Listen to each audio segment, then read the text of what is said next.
everybody, welcome back. It's me, Ashlynn Lazuli, and today I've got something very special to bring you guys in conjunction with the one, the only SassoStudios. Sasso, welcome! It's good to see you. Thanks for And having me. yeah, of course. I'm so glad that we could get together after our last discussion and continue this in-depth exploration of the boy and the heron. So, I've got a couple of questions today we're going to go through, and it's going to be a great big discussion on storytelling and how impactful The Boy and the Heron has been. We both went to see it several times, and we're ready to sit down here today and discuss it and really flesh out our questions. I think we were both left with questions. Is that correct? Questions and answers and good feelings, things Yeah. to things to live by. How do you live, right? Right, How Do You Live? I actually really want to read that book, but before I get any further, if you guys aren't familiar with Sasso already, he does a lot of great little animations and storytelling. And what would you classify your storytelling as, Sasso? Um, I would classify them as um adventures that friends have, and through those adventures they learn how to become better friends, and they learn how to experience life, and they learn how to communicate with each other. That's what That I seems to enjoy about your storytelling. I enjoy the Yeah, fact that you're not afraid to explore this emotions of the sure. different sides of what is the human condition, even if it is through Sonic characters. Like that's still a Mm. powerful medium that people can connect with and relate to. So, They're all fun archetypes, and you get to explore different facets of uh, people's personalities through those archetypes, right? yeah, I agree. It's like it's almost as if you yourself, in a way, like the grand uncle in The Boy and the Heron. You're at the top of your tower, and the Sonic figures are like your Yeah, stones. Don't I like that. underestimate the power. You got the vision now. Right. I've got too much malice in me, Axel. I don't know how much longer I can do it. Oh no, not the malice. I just imagine the scene with from which one? Oh my god, they're all blending together from Princess We've got the character Mononoke. list here. Yeah, we do. I'm just thinking of Princess Mononoke and the scene where the forest spirit gets its head chopped off and Oh the yeah. great big ooze starts to Yep. surface. There's the Yeah. malice. It's coming. Right. Be careful. Start You telling just the gotta whole you just gotta reconnect the head. You'll be fine. yeah, just sew it back on like a Barbie Uh, doll. Just jam it back on. no, So I yeah, oh go ahead. go ahead, No, go ahead. you first. You first. I was just gonna say that, like that that being the joke, but I really have no malice toward the stuff that I'm doing. Like every week or however, like each time we make another animation, we always try to do incremental changes. So it's always a new opportunity for us to continue to explore the medium of storytelling and 3D animation and stuff. So it's freaking awesome.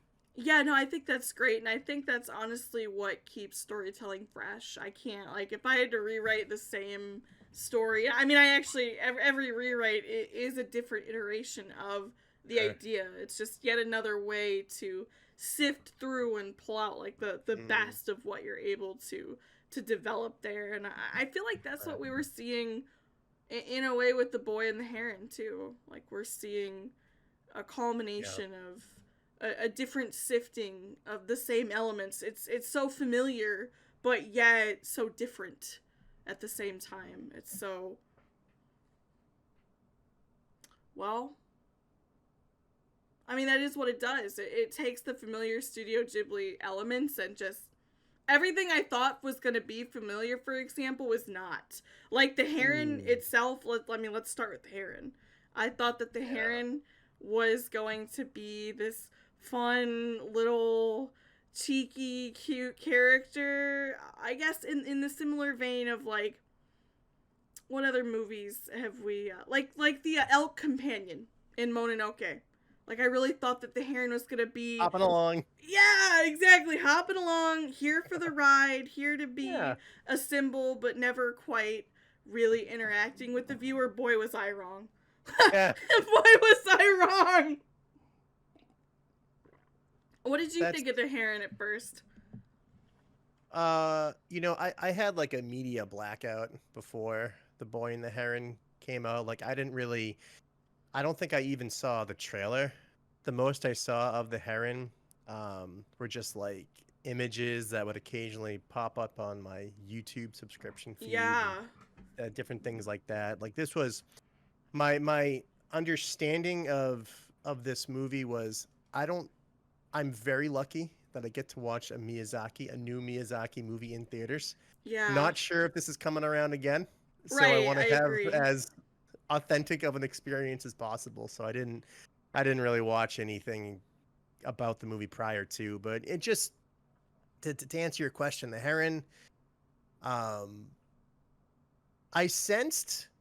I'll use the terminology again. I sensed a little bit of malice About the from the Heron. Heron from the Yeah, get-go? Yeah, I I at think so. first sensed a majestic, just joyful experience with the Really? Heron. Yeah, at first I really sat there and I thought maybe that's the spirit of his mom, like Oh, flying in okay. to greet him.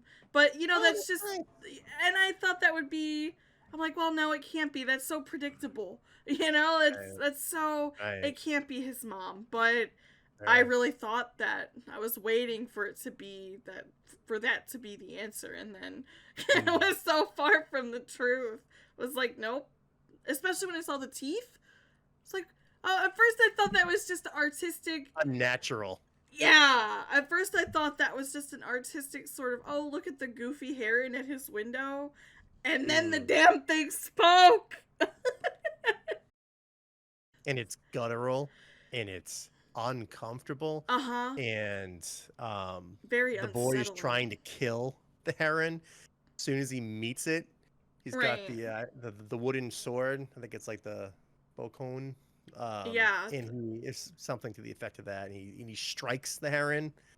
Like these guys really aren't messing around, and I think it's very indicative of the wartime that kind of permeates throughout the movie and really throughout Miyazaki's career. But in this in particular, the boy and the heron meet and they're enemies, and they try to communicate through violence. And it's only on later on in the film when he's got the arrow and he's ready to. I don't know if anyone's watching this, by the way, but we're probably going to go into spoilers. Yeah, But spoiler. In case you haven't figured it out yet, we're yeah, definitely delving into spoiler territory. Spoiler warning for you guys. We're going to be discussing the whole sure, plot, the characters, the meaning of the end, and right, everything that we right. witnessed. So I might But it's even move this to the front. Spoiler warning. sure. Hey, everyone, spoilers. Yeah, spoilers. Go Run, back if you turn back, run to your nearest theater and see this movie first. go see this thing. Just go see it. Yeah, absolutely go see it. I mean, if nothing else, if you take nothing else away from the spoiler warning, go see the movie before you watch this. Absolutely. You need to It's the see it. best. Yeah, we were talking about this before. It's the best animated movie I think I've ever seen. Yes. Like Hands period. down. It's the most impactful. I I'm with you. sat there after my first viewing Hmm. in silence. I sat there through the end song. Because the credits just hit you, man. Yeah, and then the song Boom. starts playing, and you're like, Yeah. wow, I've been moved somewhere else. Just as a storyteller, as a person, the profound sense of grief transformed starts Right. to just overtake you. And it speaks to something deep and unsettling, and again, just the goosebumps happen all over again. Deep and unsettling like war. The heron says at the end, try to forget this. But, you know, the boy is not going to forget this. No. And it's best the heron becomes his friend at the end, and he's trying to it's not so much a warning as it is advice. Like, you've gone through this crazy thing, and now you have to continue moving forward. And it's the manner in which the Heron says this to the boy. I think the Heron knows that the boy won't be forgetting, but he ought to, and he needs to continue his life in order to continue moving forward, moving back to Tokyo with the new family. And it really hammers on the theme of, like, this movie has many themes, but I think one of the more prevalent of the themes is, this thing has happened. War is horrible. War it takes, but you need to keep moving forward, and you need to, don't forget about it. I mean, You you can't. can't forget about something like that, but you can use it to continue moving forward in a positive direction. No, absolutely. And I think it's no coincidence that, speaking of the war and the Heron, I think it's no coincidence that the Heron transforms in Right. between a Heron man. I think that this Sure. theme of transformation, because I mean the war is Very Jungian. it's a, yeah, it's a transformation of sorts. Everything Sure. he's going through, like his relationship with Right. his new mother, Hmm. this developing relationship with Natsuko is changing and challenging and disturbing Mm. too, especially with the scene with the papers, the way they attack him, Right. they attack her. Right. Yeah. She's going through labor in a very strange other world, and I'm sure the emotions are it's a very visceral thing that transpires. And but I mean, she literally the says "I hate you" to him. she says, "I hate you." Right. He calls her mother, For the starts calling for first her as her time. mother, Yeah, and Mother then Natsuko. it starts to the two finally stops being more like so awkward between them, and they start to kind of get into the real feelings of what's transpiring between themselves personally, and the Yeah. two of them. These are two people who are going through a war and are very damaged and hurt, but still come into that message of love. And Right. I mean, that's his mother and her sister. right. So So, it's I mean, I guess back in the day, perhaps that was something was happening more frequently. yeah, that wasn't something the movie made a comment on. I definitely Right. had to sit with that It's a afterwards. I was, strange transition. yeah, that's a You very know? strange transition, and I tried to just think about that as like, well, I mean, on one hand, that's he needs a mom. Right. You know, I don't know. I didn't know what to make of that. I was like, that's so uncomfortable too.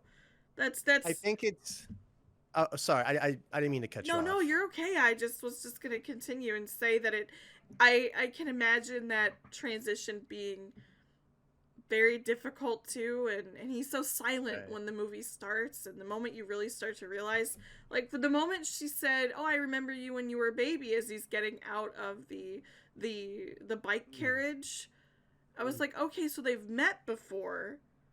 Right. That's different. And then you start to put the pieces together that this was his mother's sister, and I'm like, huh, that's different. Like, I didn't know what to make of that at first.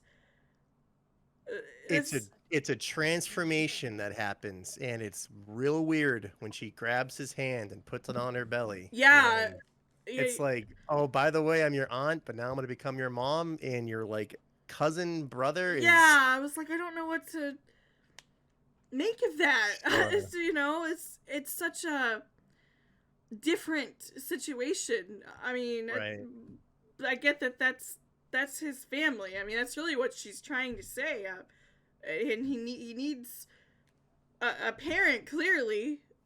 It's like Yeah, a transformation of the family. Like, the best I can, and this is through my own personal recollection, I believe my grandmother, or maybe my great grandmother, and her sister married my great grandfather, and her, like, my great grandmother married my great grandfather, and then my great grand uncle married my great grand aunt, and like, but they like basically two brothers married two sisters, Yeah. and that that Right. was part Oh. of the experience, Yeah. No, and that's unique. keeping it within the family, um, Yeah. in the sense that, like, we're all gonna come together and maybe build something. It's Yeah.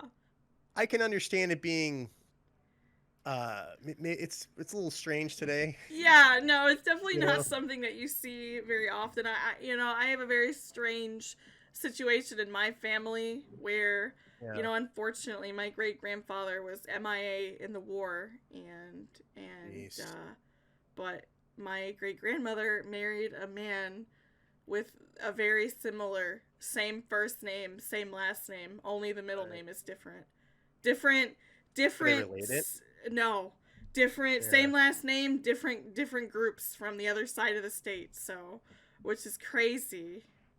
But I believe Shoichi is the boy's father, Yeah. and Natsuko is the his like new mom slash old aunt. But Right. um, the two of them don't, like, they converse through the film, Right. but I don't know if it's a matter of I don't think it's a matter of convenience between the two, because there No. does seem to be genuine love that they all share, but it's like Yeah. it's this like coming together moment, and it's portrayed in the movie as something like positive, and definitely I'm gonna try saying, what was the boy's name here? Mahito? Mahito. Yeah. Mahito, yeah. So that's Mahito. something that, like, Mahito struggles with, and that's part of his transformation, his hero's journey throughout the Yeah. film too, you know? I felt like that's what the movie, the fact that it didn't make a direct commentary on on him having a relationship with his new mother. I mean, I'm just going to use Mm. her name because calling her mother Natsuko. aunt, yeah, Natsuko. The fact that the movie doesn't directly show us Natsuko and Mahito having this really warm, great, like, she's really warm towards him, but he's not Sure. seen, he's really introverted and withdrawn and probably Right. crushed, obviously, by his grief, and she's here Right. continually being a source of light for him, and wanting to step in and be his mom, and directly saying, I'm going to be, it's the first thing she says to him, one of the first things, I'm going to be Yeah. your new mother. It's so strange, and I can see why he was so unreciprocating in the beginning, and the fact that the movie doesn't tell you how to feel about that makes it even more uncomfortable. Like, you can almost, these things are just Right. left unsaid, and there's so much in family too that's usually things that are just left unsaid that you don't talk Sure. about. I think a So lot of it is shaped through the war as well. yeah. And I think there's a lot of unspoken pain and tragedy that these characters are kind of experiencing in their day to day. Like, I think Natsuko is an adult and can maybe understand her way through the changing dynamic a little more Right. succinctly. I think I keep looking over at my little cheat sheet here. Yeah, the Uh, character names, yeah. Mahito is a boy, and Yes. that's just like the title suggests. He needs to go through a journey to understand what the new family, his new family, is going to be.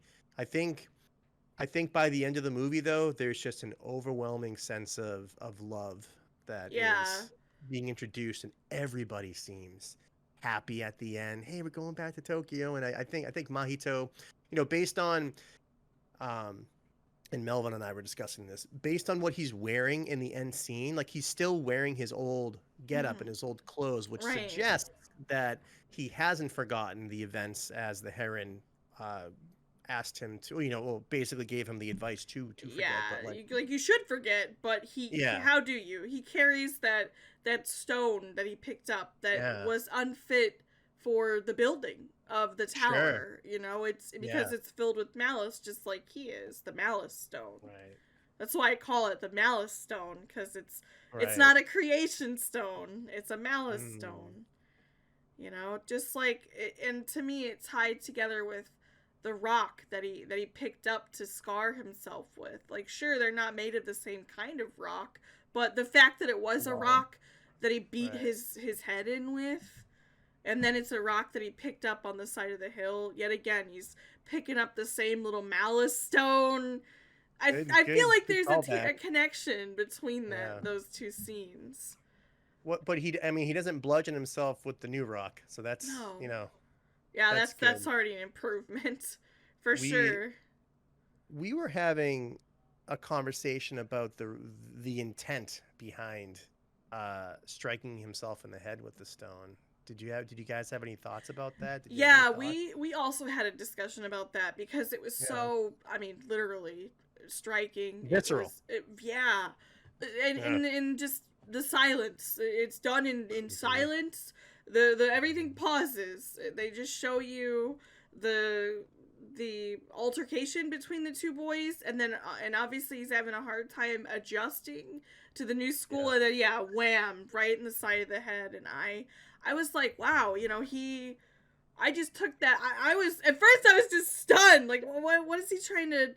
I thought you were gonna say stoned. No, he, fitting, appropriate. No, he was just so. The fact that again the movie does a great job of just showing you things and Mm, not telling you the significance. It right. invites you instead to to create that significance yourself, to create Right. understanding yourself. And from what I took away from that was that he obviously he's having a hard time fitting in at Mhm. school. The grief it is in and of itself. He wants out. You know, he wants somebody to see him. He wants to be seen, and his only way of dealing with being seen is to inflict pain upon himself, because then he Mm, knows that it will remove him from the situation of being at school. He already is carrying such a heavy load from the grief of his mother that I took it as this kid needs attention desperately. His needs are not being met, and that's why he resorts to clubbing himself, you know, bludgeoning himself in the side of the head with a rock. self-harm. Yeah, self harm, exactly. Obviously, the movie doesn't make any statement on, yeah, this is. It just shows you what he gets afterwards, which is, his dad pays off the principal. He doesn't have to go to school anymore. So, I mean, he gets out of school now. He's got all this time to make the bow and arrow, and maybe in so many words that's what he needs. Mm, The adjustment to the new school and the new surroundings, it wasn't mm. working for him very clearly. It's pushing him into a place of self-harm, as opposed to once his dad pays off the principal and he gets to stay home, he starts creating things, and it gives him a chance to find his mom's book too. How Do We Live? Sure. Yeah. Sure. I think the beauty of art and great art is how you were describing, where it just kind of shows you the nature of things, and you get to figure out and you get Yeah. to discuss and have an interpretation. I like your heron, by the way. Thank you. Yes, it's Um, time ago. but I, I I thought similarly to you. Upon discussing it with Melvin, though, he mentioned, Hmm. and um, to to surmise what he was saying, to paraphrase it, Hmm. the striking of the head was not so much a result of his personal feelings and his emotion. Well, I think that was definitely a factor. That was I the think, catalyst. Yeah. yeah, but the Mahito is a very calculated character, and he does things very deliberately. I think this was a deliberate choice, and I think he did this because he knew that if he came home and he was battered up from the fight, that if he said something along the lines of, and this is what he says to his father, he says, I fell, or something, Uh I huh. He tripped, makes his dad something to, worry. Right. And he doesn't want to cause any unnecessary stress for the school system and for that student. And he's forward thinking in that. Um, and he knows how his father is going to react. Right. And he does this as an element to kind of control the situation. Well, not really control the situation, Well, but it to does alter the give him story. right. It does give him a control, though, a handle to move the Sure. Well, situation. it's a 12-year-old's attempt to alter the situation so that the desire, so that the outcome doesn't happen. But what ends up happening, father sees right through his plan, and he goes and does all this stuff anyway. So it's a reflection of him not being happy with what happened, him not being happy with his situation, him not being happy about his mother dying, all this stuff. And then this is his attempt to control the situation and to control the narrative in such a way that, that like, don't blame that kid. Don't blame anyone here at the school system. Because his dad is interesting in the sense that he's a little disconnected from his son. Oh, we're gonna show up to school in the nice car, and then I'll get everyone talking. What it's gonna do is it's gonna get the kid beaten up, which is inevitably what happens. Right. So it's also I would wager it's also kind of a response to that. We don't know if this sort of thing has been going on and on and on. Like if his dad is consistently kind of showed up and showed up and showed out. Yeah, exactly. So I mean, I think it's really interesting that we have even that event in itself kind of sparks different conversations.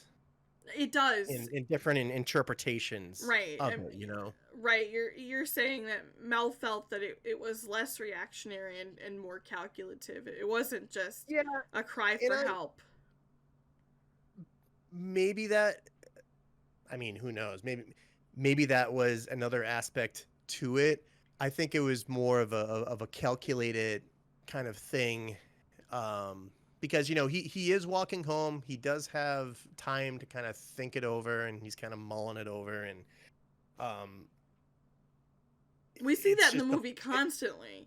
It's just a plan that he comes up with, and that's something that Mahito is like pretty good at. It seems like he's pretty good at, like, he's also very violent, and he's very and a lot of I would imagine that at that time, violence was a big part of what was going on in Japan during World War II. Yeah, we see him take the cigarettes and trade them so that the old man will teach him how to sharpen a knife, and we see him making arrows for himself. He brings out the knife when he's got the boken, he's the sword when this dude, like this kid is like ready to inflict violence and to enter into combat. And he himself is at war. Exactly. So it would make sense that he would do something as extreme as hitting his head with a rock. Yes. To facilitate a narrative that isn't true. No, that isn't going to. That's going to be seen right through. Right, like they treat his injury, and they ask him who did this to you, and then beyond that, he says, "Oh, I fell," and the dad's like, "Yeah, bullshit. Okay, I don't know if we're swearing on this though." No, yeah, you can. Yes, swearing. Fuck yeah, let's go. I just think it's so fascinating though that like different interpretations of this thing that happened on screen. Single event. Yeah, but that's. But he does art, man. Back to what you were saying too. He has a lot of time alone. Right. Like if you really think about it, it's almost as if Mahito is in this bubble, and a lot of the adults around him are just sort of transient. Right. They come and go. They're not really emotionally consistent in this bubble. Right. Except aside from his father and Kiriko. Clearly, she's the closest character to having, an emotional impact on this kid, and he just Like you even see he needs to his mother Natsuko, his mother Right. Natsuko, his new mother The mother to Natsuko, be. yes, summons him several times, and the elderly Right. ladies have to pester him to, hey, Yeah. she's requested you several times, you really should Right. go see her, having a baby is hard, and like she has to explain that to him. Right. So he doesn't And what just does she? go to her. Right. And what does she do? She takes blame upon herself And apologizes when. to his mom, like to her sister. Right. And he's like, I'm so sorry. And so she's already feeling, she's feeling like she screwed up with this thing, not 2 seconds in. Yeah, So I couldn't the, protect you, she says. the guilt's consuming her, so she walks off into the woods.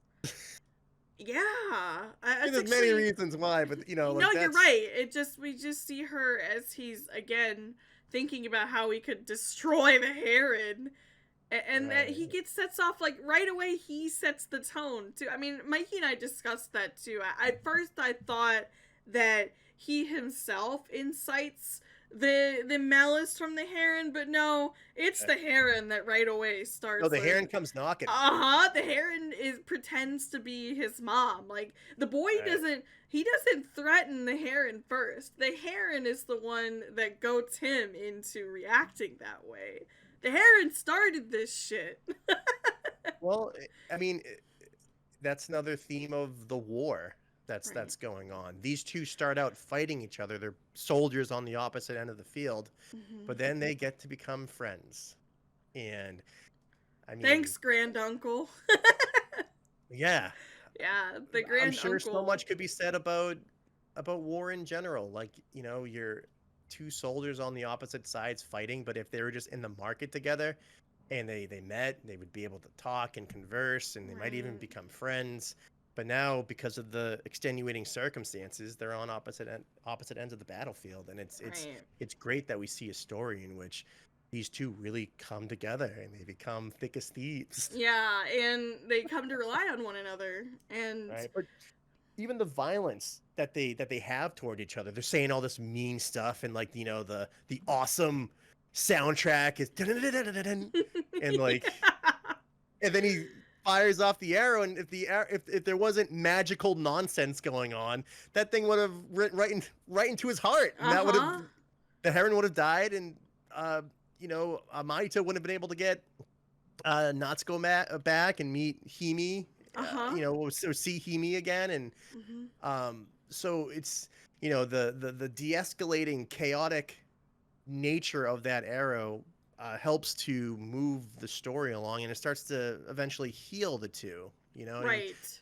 even Maito, there's that funny scene where he creates a little plug for the top of his bill, Yeah, and he's like, and then the Heron threatens him again. It's like, yeah, you really thought we were. Oh, by the way, friends, this is, right? yeah, you really thought we were. Oh, by the way, I'm about He's to like, leave oh, your ass. Oh, but by the way, this is a little too. this is kind of annoying. Can you can you fix this fix for this me? again? Like, oh my god, of They're course. just knuckleheads. They are. There's another scene that was super very subtle with. Right. In fact, when I watched it subbed, I didn't catch this, but I caught it in the English dub, and at one point, because you just mentioned Natsuko wandering off into the woods, there right Sure. before that scene, just when they start looking for her, there's this big moment where I don't remember which character, if it was Kiriko, but one of them says they outright comment that he would be happy if that Natsuko had gone missing. He should be happy that the lady of the house is missing because you wanted her gone anyway. So I was like, Really? wow, that is the closest thing the movie really gets. It just straddles so delicately on telling us how he feels about his mother aunt, about how he feels walking into this situation with his new mom. And so I was like, wow, why would they Right. think that about why would she say that about this 12-year-old boy? Like, he would be happy if she's gone. You don't want her here anyway. You don't, why would you Oh, did you catch that? I think I might have missed it because I watched the dub the first time, and then Yeah. I watched the sub this time, and I think I might have been looking at something else or Yeah, whatever on the no. screen when that line was said. It's such a small moment, and I Yeah, just barely caught it, and my eyes got real wide because, you know, right. I got that feeling about how he feels towards her, but at the same time, he's like that towards everyone. He's Sure. He's a stone very, faced. but it's also difficult for Natsuko because Mahito is the spitting image of her older sister, Right, that's and her and folks son. mention that it's got Several to be freaking times. tough. Yeah. Like, yeah, your older sister dies in a fucking fire during World War II, and Hmm. now In a hospital, no in less. a hospital, and now their family's coming, and you're going to be part of that family now in a very direct way, and Yeah, you're like gonna be it's a your. huge transition.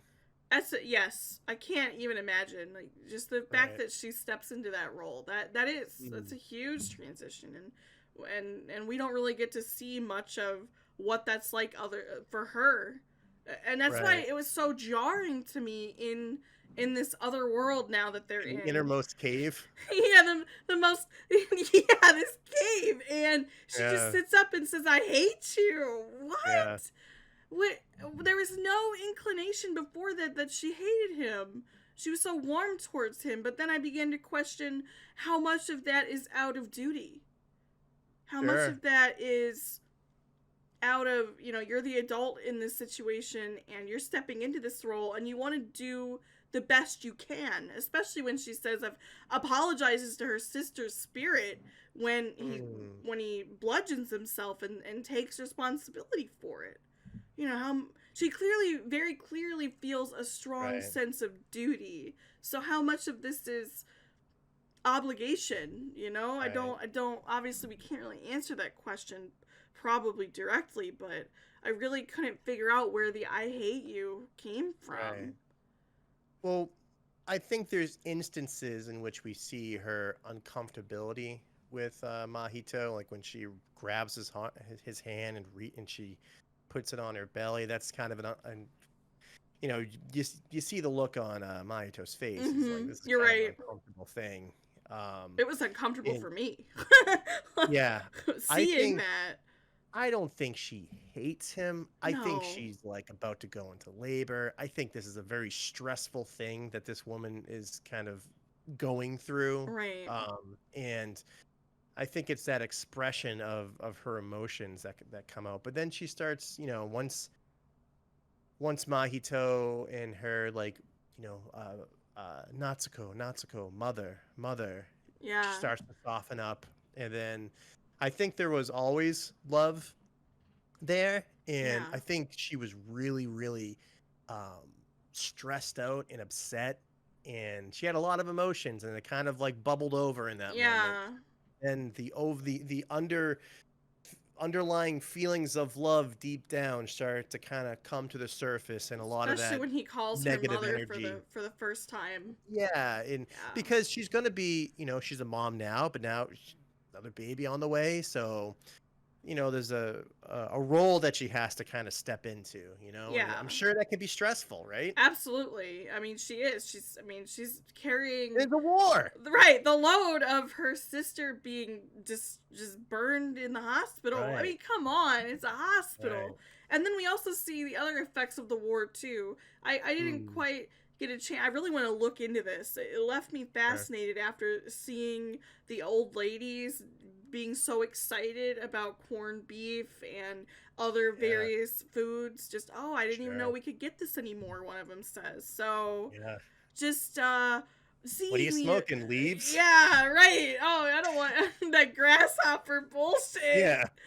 And just seeing Maybe the the effect tobacco. of the war, like very Yeah. likely, I think we were supposed to gather from that the Dude, war, everybody's hurting. yeah, in some way through either Yeah. lacking, losing Mm, loved ones very directly, hurting because they can't find pleasure in the small things that they probably used to be right. imported. That's now being Sure. cut off through some method or another. I really want to dig Right. into that at some point. What was there an embargo during the war? Like, where did that, what was Yeah. the inspiration for that scene? But it was very clearly important to them, and his family was in a very well off position. So we see that Right. from the new factory that Shoichi is working at. I would say there's some inspiration from Miyazaki's personal life in this movie.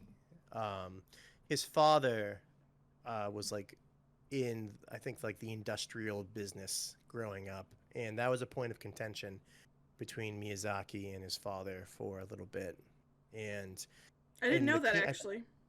yeah, the Kingdoms of Dreams and Madness, the documentary about Miyazaki and like Hmm. Studio Ghibli, he mentioned there's a man who sends Miyazaki a letter, and in that letter, the man explains that your father, we live near you guys, and during one of the bombings, we lost everything, and we wandered over to your house, and your dad was outside, and went into the house and came out of the house with some chocolates, and he gave us those chocolates in Aww. that moment. And Miyazaki was like writing, and he takes some time.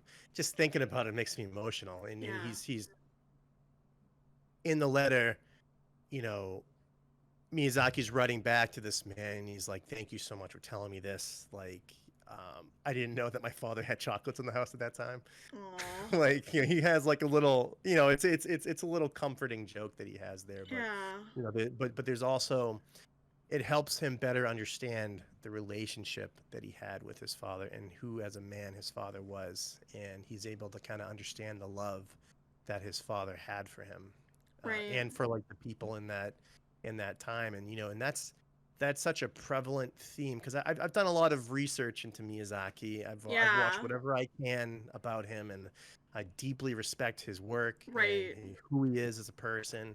The man just wants good in the world, and he wants to. He's And seen a he lot of wants bad to stuff inspire in the good war. too. Oh, sorry, what And was he that? wants to inspire good too. Exactly, and he wants to Yeah. pass that theme of love and goodness on to the people who watch his films. And there's this moment where he says, "I have to take sleeping pills at night because I can't forget." And this is a Right. man I who is, remember that part.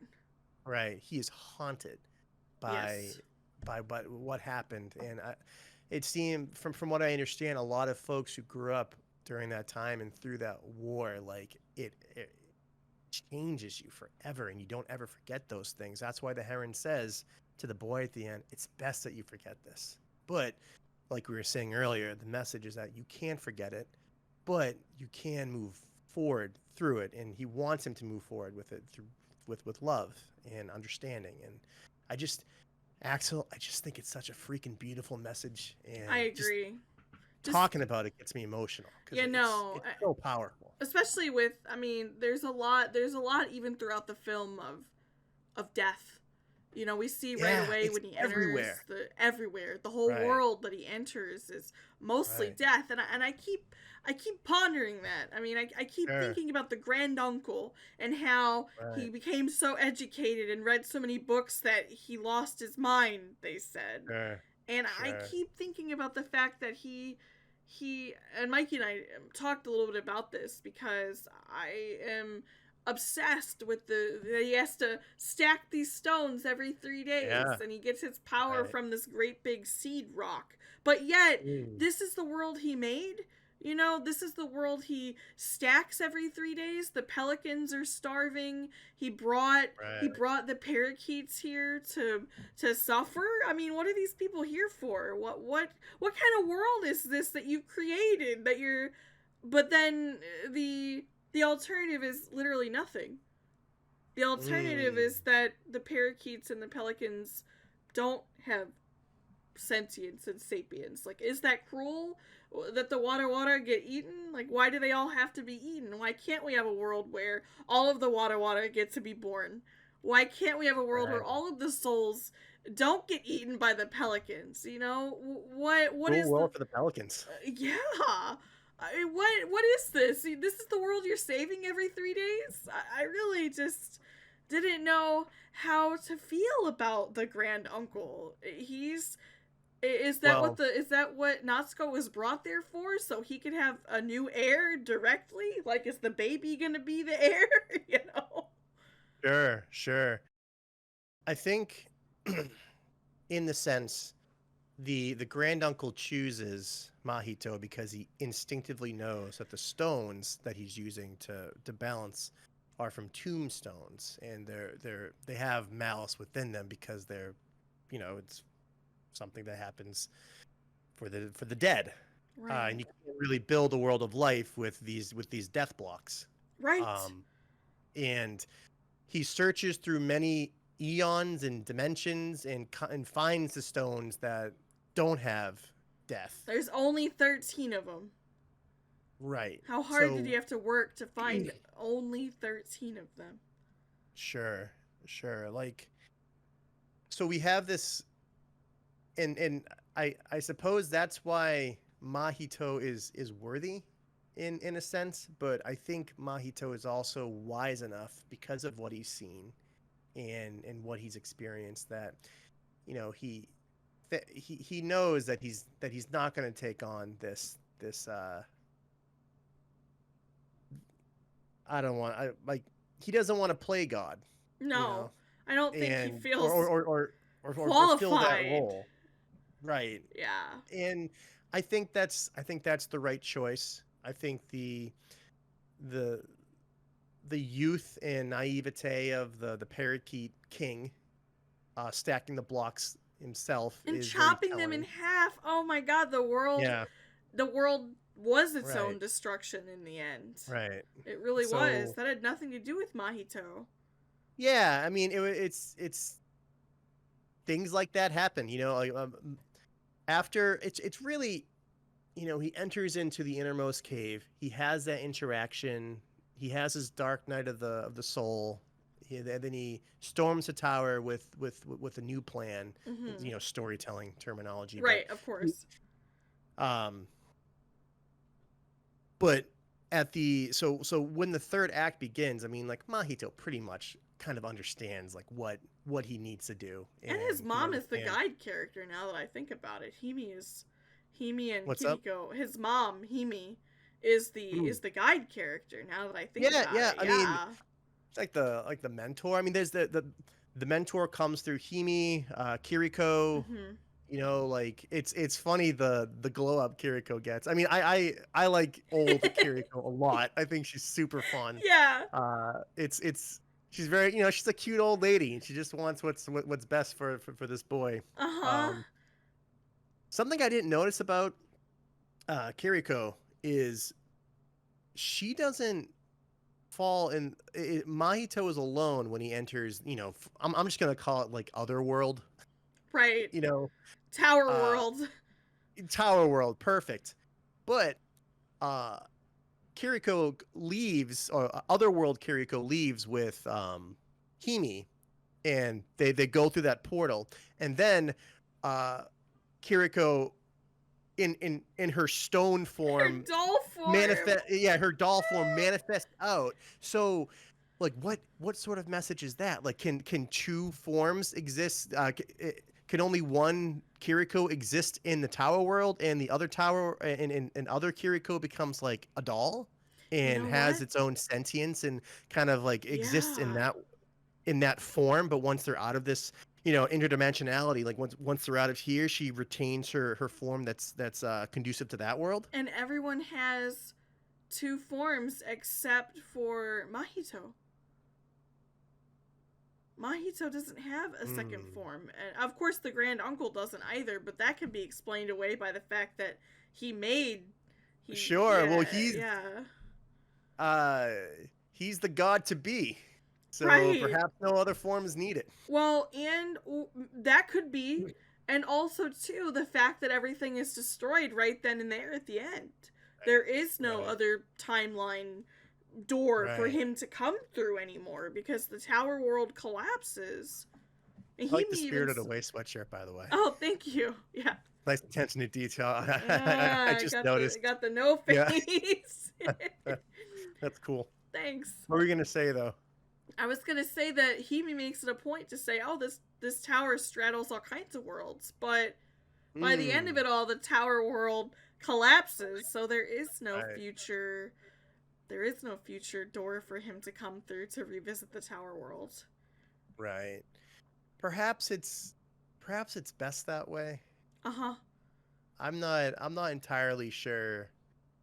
I think it's a I think it's a good thing that it existed, because we get, you know, Miyazaki's playing like fourth dimensional chess for us, with us throughout the whole movie. Well, he's Uh really huh. showing us like a 4D chess game, and we have the privilege of going through the story and kind of seeing how everything happens for a reason in this world, Uh you know. huh. And I think the implication of that is we don't know what's happening in the our 4D world. So we have to do what we can here and be the best people that we can be, because there might be, well, because there might be ramifications in that 4D world, you know, in other world if we're not Yeah. No, that was.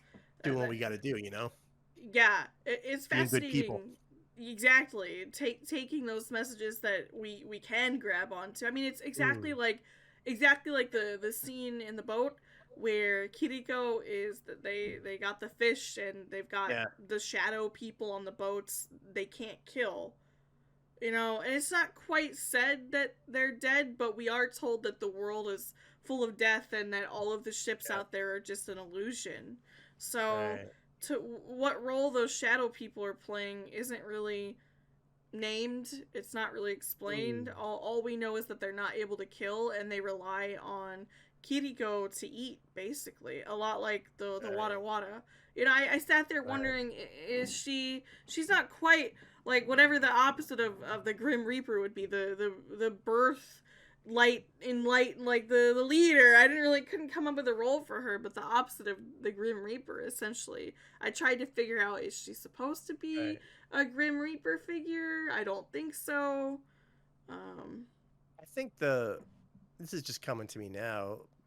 The person who carries you over to the river Styx mhm. Oh kind of has yeah, the that ferryman. You're energy. right. Yeah. Yeah, that Me role of right.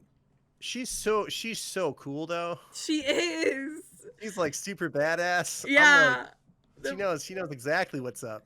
I can't believe it. When the first time I saw the movie, I didn't put the connection between the kimono pattern and then pirate Kiriko's attire, like the wheel Right. pattern. I didn't Right. put it together. I was like, whoa. I mean, I just thought of it now, so it don't. But Yeah, that's another essence of watching a great piece of art. We get to have conversations about it, you know. yeah. I mean, that's And exactly why we're here to yeah, continue to excavate. I'm not done with the movie either, and I don't think the movie is done with us. I think this movie. We were in the movie theater, and young and old alike, completely transfixed. Um, Mhm. Same experience on my end over here. I think there were some. Evelyn was. She overheard some older folk talking like, I wasn't sure how I was going to feel about this, but I actually really liked it. Uh, I'm not usually one who watches animation, and like, so Oh, they're so even these older people are getting everything they need out of the movie, and like, yeah. eh, even if you don't understand, like, even if you're not one to really, to tell stories or to, how do I phrase this? Because we all really we're all really storytellers in We're our in constantly telling stories to yeah, right. ourselves, about other people, about the Even world we live in. sure. Even if you aren't super knowledgeable in the three act structure after watching that movie, like, you just feel good, and like the message imparts itself upon you, and like that's what more can you ask for? No, Like transforming absolutely. the world. It does. I right? mean, it takes that what's familiar, and in terms of not just storytelling, but in terms of even Miyazaki, like typical Yeah. Miyazaki tropes, and it turns it on its head.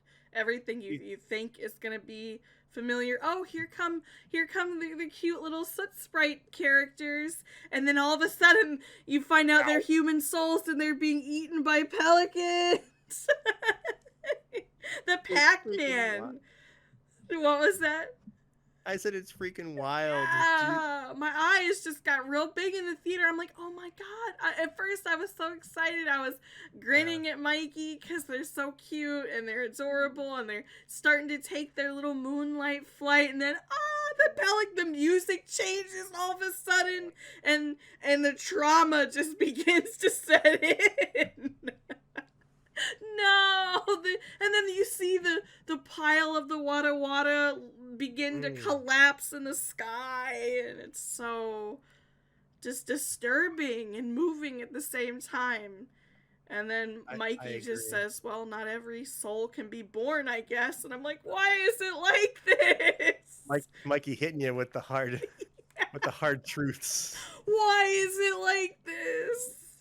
Do you think the shadow people are, I don't want to say in the same universe, but do you think they communicate the same themes as the shadow people we see on the train in Spirited Away?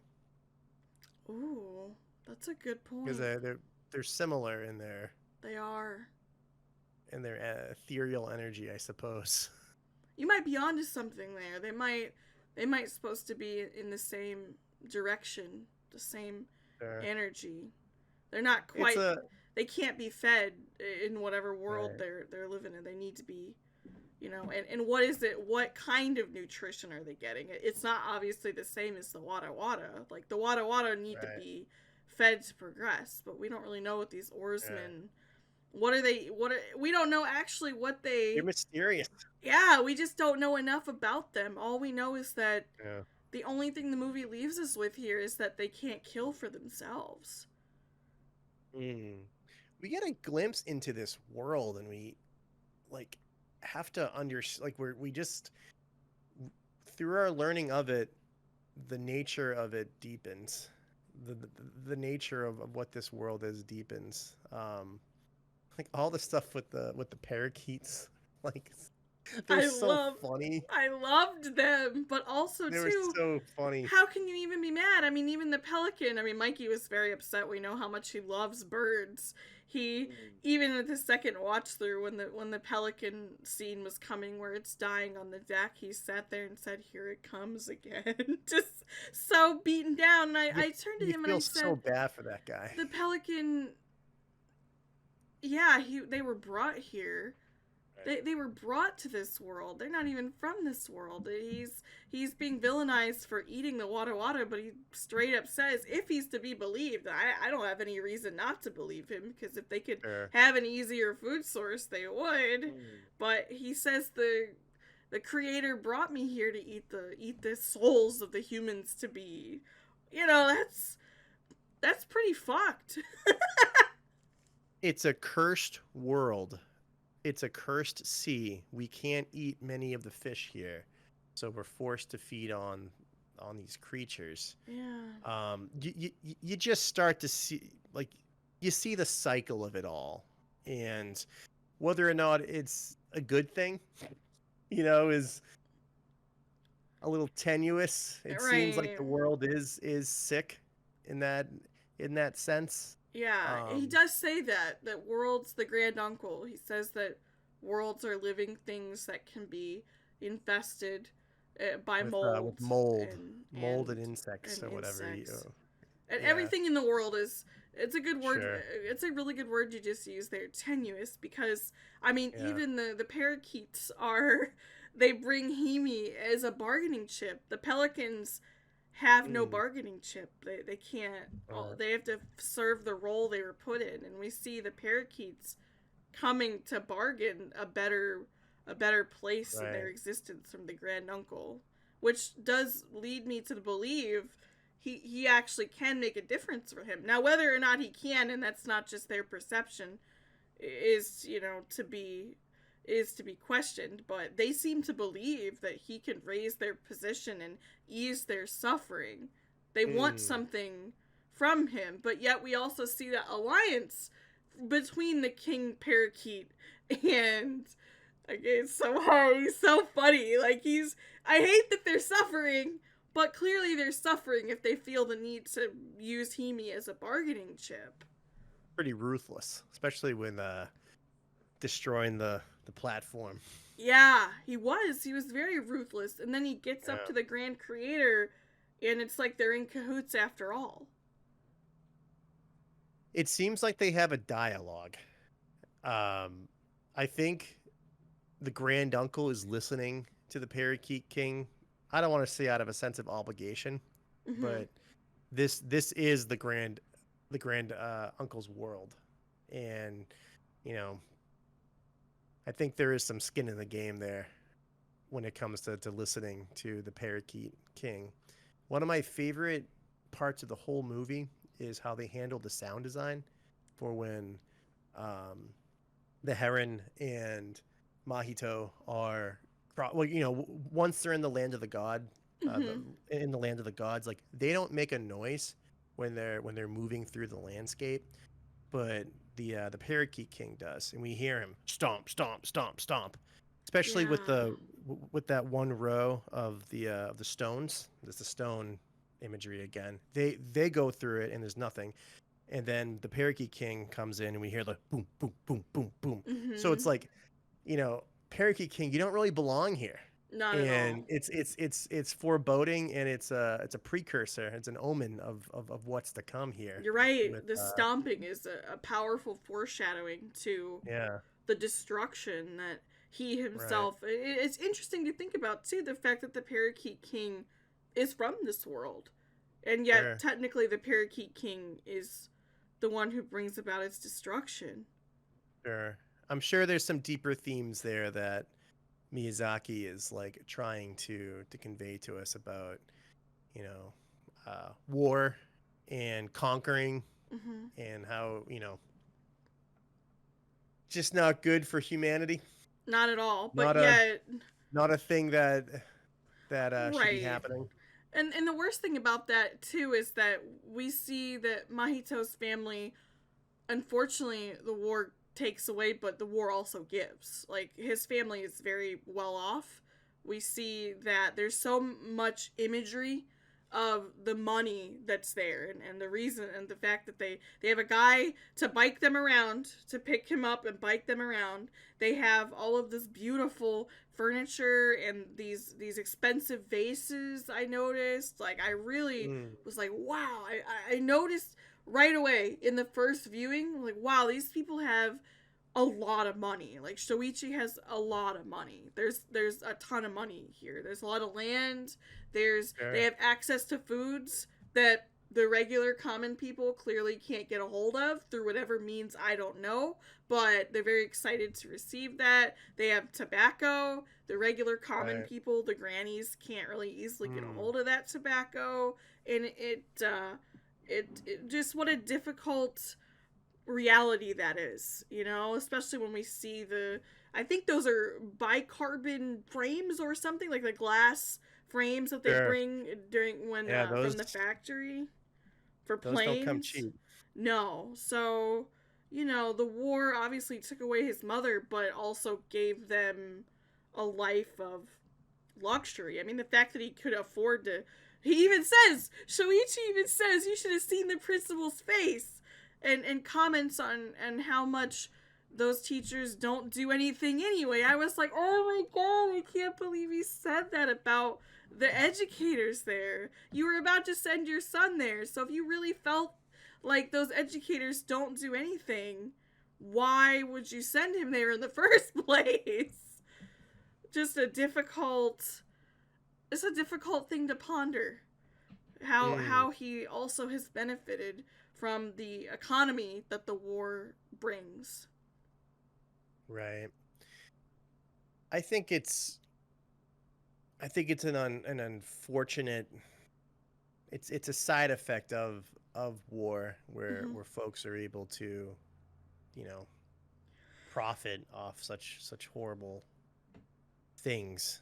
And I think that's something that Miyazaki probably struggles with too. And just because the whole nature of it, it's like, I don't want to say it's a monkey's paw situation, but Right.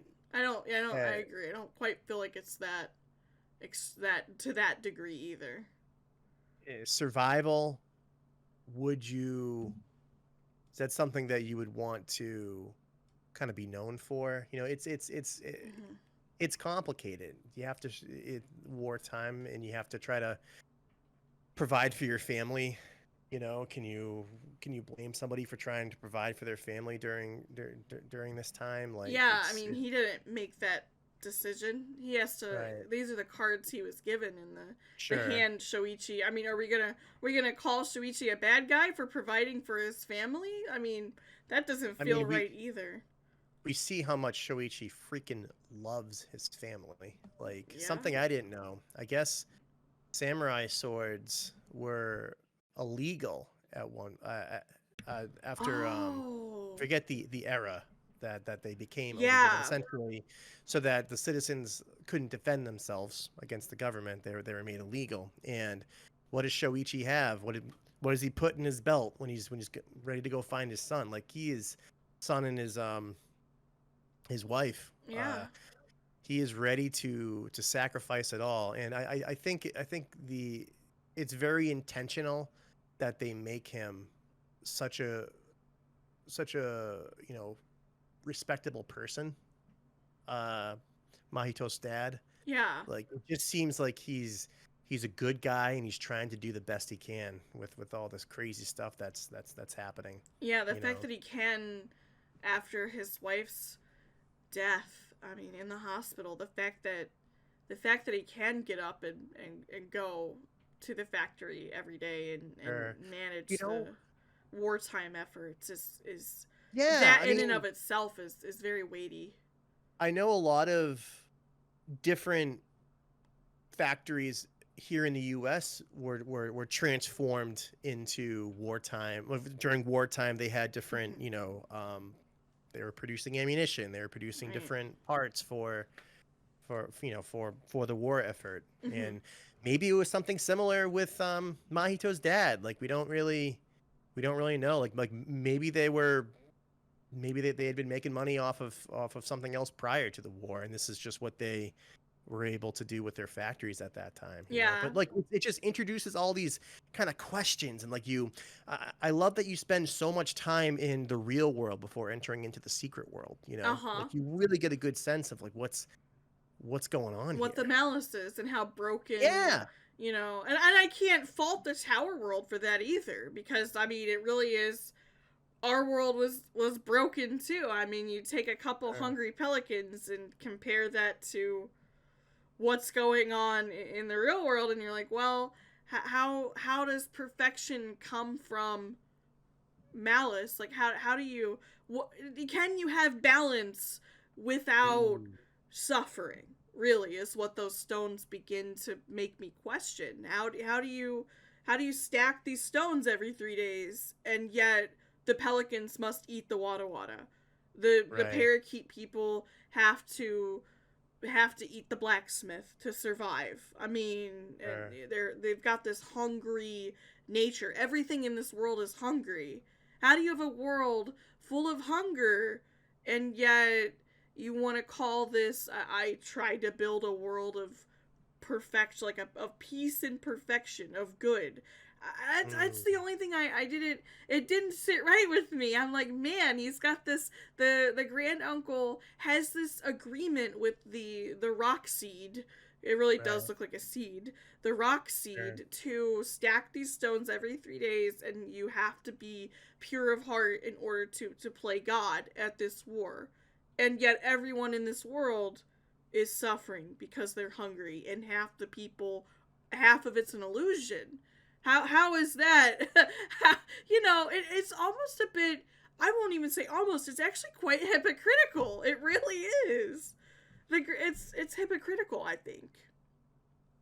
I think what's interesting is the parakeets seem to have no shortage of food. Um, Yeah, when they're actually, you're right. when they're when they're setting up for, everyone's eating.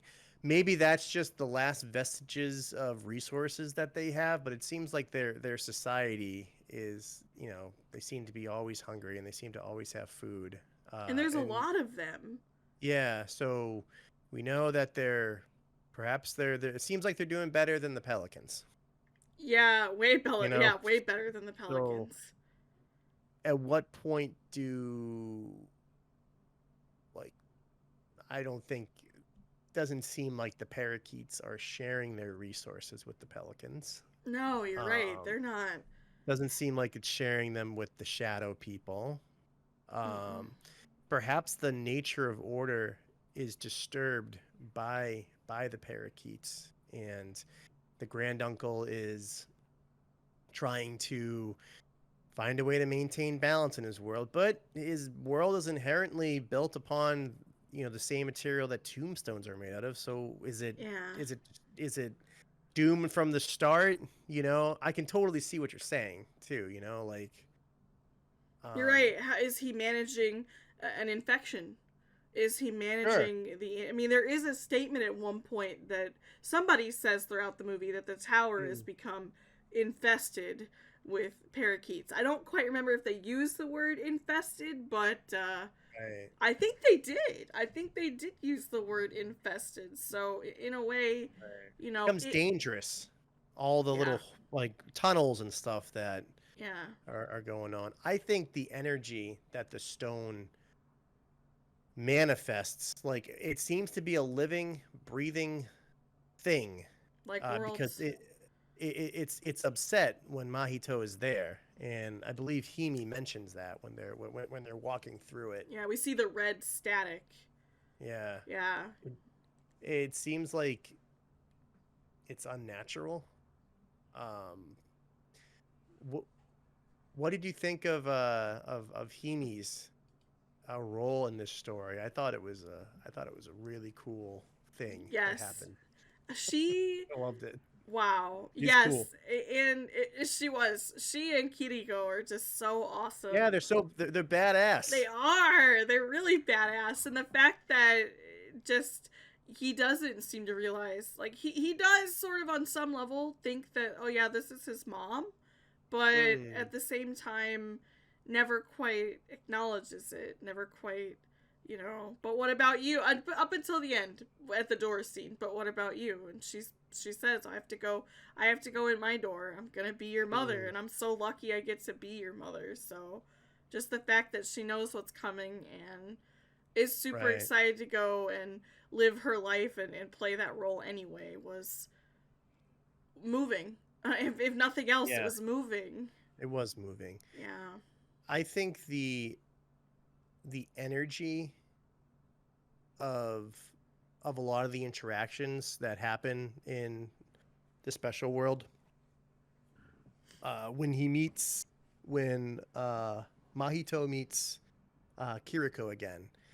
Kiriko is helps him, is very direct, and has him assist in the tasks at hand, but gives him a place to sleep, gives him food to eat, explains the world a little bit, helps him out with the Heron, and Hmm. then he just, like, hugs her, and there's just, Yeah. like, this, like, explosion of love and happiness that comes from it. I was just looking up at Discord because it reminded me I've only got 4 days left to get Nitro. Thanks, Discord. Thanks, Discord. Why don't you But shoot either of us a sponsorship? yeah, really. Send us a cut of that Um, PlayStation money, Discord. You can but nitro that check to the bank, Discord. that's good. But that interaction happens a lot. Like meets Himi, he gets to eat, he gets to spend time with his mom again. It's also his Meets mom's bread. Did you notice that? That Yeah. Kiriko is like chowing down on that bread, and then later on we find out it's Himi's bread. Oh, that's a good point. Yeah, yeah, Yeah, yeah. Oh, that's I love that. So that's little that's good. That's connection. good. Yeah, yeah. Um, The little yeah, grannies. Mm? The little Same thing grannies. with with Natsuko. Yeah. First, there's that explosion of emotion, and then the love happens, and it like I was talking about it with Melvin, and like it just seems to happen so quickly, Hmm. but not necessarily that it's like it happens too fast or that it's forced or anything, but kids going through a lot, and everybody's going through a lot. And then they're able to kind of, because of the experience that they've had, it all becomes very pure in its execution. It's like, oh, of course I love you, Yeah. Kiriko. Of course I love you, Natsuko. Of course I love you, my mom, Mimi, my new mom, Natsuko. Yeah. Like, um, all this complicated bad energy is up here, and then it diffuses out, and then the love flows through, and they're able to just to kind of have that. And like, what a freaking awesome message that is. It's so it's beautiful. It is. It's absolutely beautiful. There's this intertwining, this complex intertwining and interplay between the elements of malice and the elements of purity here. And in a Sure. way, I mean, even though the parakeet world, because that is what it's becoming, the Yeah, parakeet yeah, world, even sure. though it's dying and infested, the fact that good is happening there, and in the end, we Yeah, see they didn't die in that world. They could have, right. I don't. They could have very well died in that other place, but they didn't. And how Mm. interesting that Natsuko is coming there to bring life into the world instead of bringing life. And it's kind of implied too that Himi had done the same, that she had gone there to possibly give birth to Mahito. We're not really we're not really ever told that directly. I sort of wondered Mm. if that's, other than they said she disappeared for a year at one point. So I don't know if she disappeared to give Right. birth. I'm not really sure, but I think that disappearing for a year is what we saw in the movie, because she disappears and she helps ooh, Mahito, and then she goes back out, and then because it's you're all different between right. dimensionality and time between the doors. And she's younger. Yeah. Yeah, I think I So didn't put that together. I think you just hit the nail on the head. because well, there's also the aspect of the herons at the end saying most people forget this place. It's better that you do. Yeah. So I mean, like, it's dude, it's just like a freaking great movie, right? It's I so good. know. There are some people though. I did find some people. I guess anyone who has gripes with the movie, one of their biggest gripes was that they were left with questions at the end. They were left with questions about the birthing room. They were left with questions about the rocks. They were left Mm. with questions about the parakeet king. They didn't like how many questions they were left with, how much wasn't quite told to them, how much wasn't spelled out. Like, people were unhappy with the fact that it wasn't, the meaning wasn't just delivered on a platter for them. But to me, I Sure. mean, that's what makes it great. We do get to sit here and intertwine the Mm-hmm. puzzle, this meaning out. It's not just, oh, look, the movie happened, Spider T-Rex. Like, I Right. can't. It's fleeting. This movie isn't fleeting. It The questions are the stays. features. Yes. Yeah. No. You're right. I would say if you think about your questions and you think about the movie, you may be able to deepen your understanding of your questions and of the movie.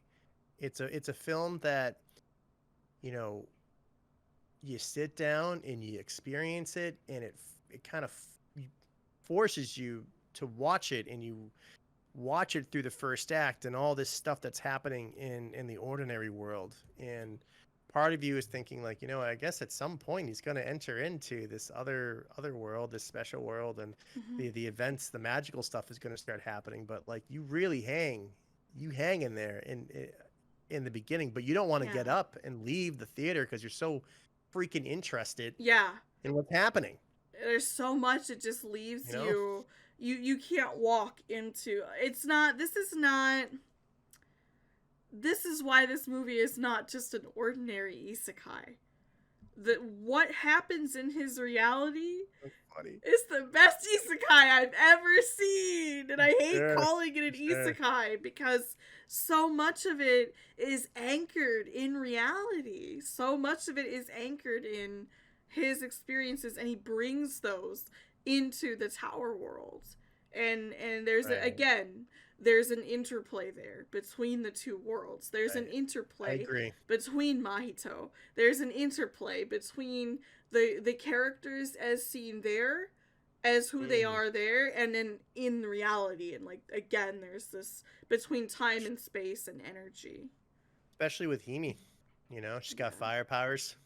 Right. And And then you would, when she goes, I mean, is there the magic of her utilizing those fire powers again, or is it more symbolic in its execution, or like how does that, you know, the yeah, realist in me probably thinking she just got blown up, dude. Like I know that's, it's horrible. but it also, the magic of it is that in the movie, you know, Mahito sees Himi in the beginning, and that is what starts this journey that he has going into that tower too, you know. Yeah, no, there's something. It all kind of, in like in its execution there is interdimensionality Yes, to it. it's not just one. You're absolutely right about that. The fire in and of itself, both of the hospital and Himi's abilities, are not just one dimensional at all. They are nuanced. It's not a direct translation of meaning. It's more of it's a feeling. The fire powers are a feeling. The hospital fire is a feeling. And her using her fire to save the Wada Wada is a feeling. It's destructive, but it can also help stop bad, you know. It can also help the natural cycle of the world too, you know. The same feat, the fire is also used in Nausicaa, and the people of the valley say, like, you know, we need to use fire if we have to, but we use it sparingly. We prefer our old ways of doing things, Right. and their old ways is, you know, more they're more about creation than they are about destruction. Fire destroys if left unharmed, you know. I mean, hey, not to bring it back to Sonic, but Iblis. Yeah. Iblis is real, you know. Yeah, no, you're right. Destroying a lot of shit in that world. Trigger. No, absolutely. Yeah. Fire as a concept, as always. I mean, it is. It warms. Fire is a great, exactly. It is a great immune response. I mean, if to what extent is Himi an immune response of the world? To what extent is Kiriko an immune response of this living place that you know, how, and it's also too the only, I just realized, and I hate that I see this. I just realized that the Wada Wada are supposed to be human souls. Where are the human souls going to come from now? To be born. Right, and that's a question that kind of lingers with you. Is this tower one tower of many? Are we just losing this tower in this world, and now it'll, because we see like the cosmos underneath them as the world is being destroyed. So yeah, you're right. Do they go somewhere else? Is that just it for this place? Is that how these things work here? Like, yeah, we're not really privy to those god tier questions. We're just not.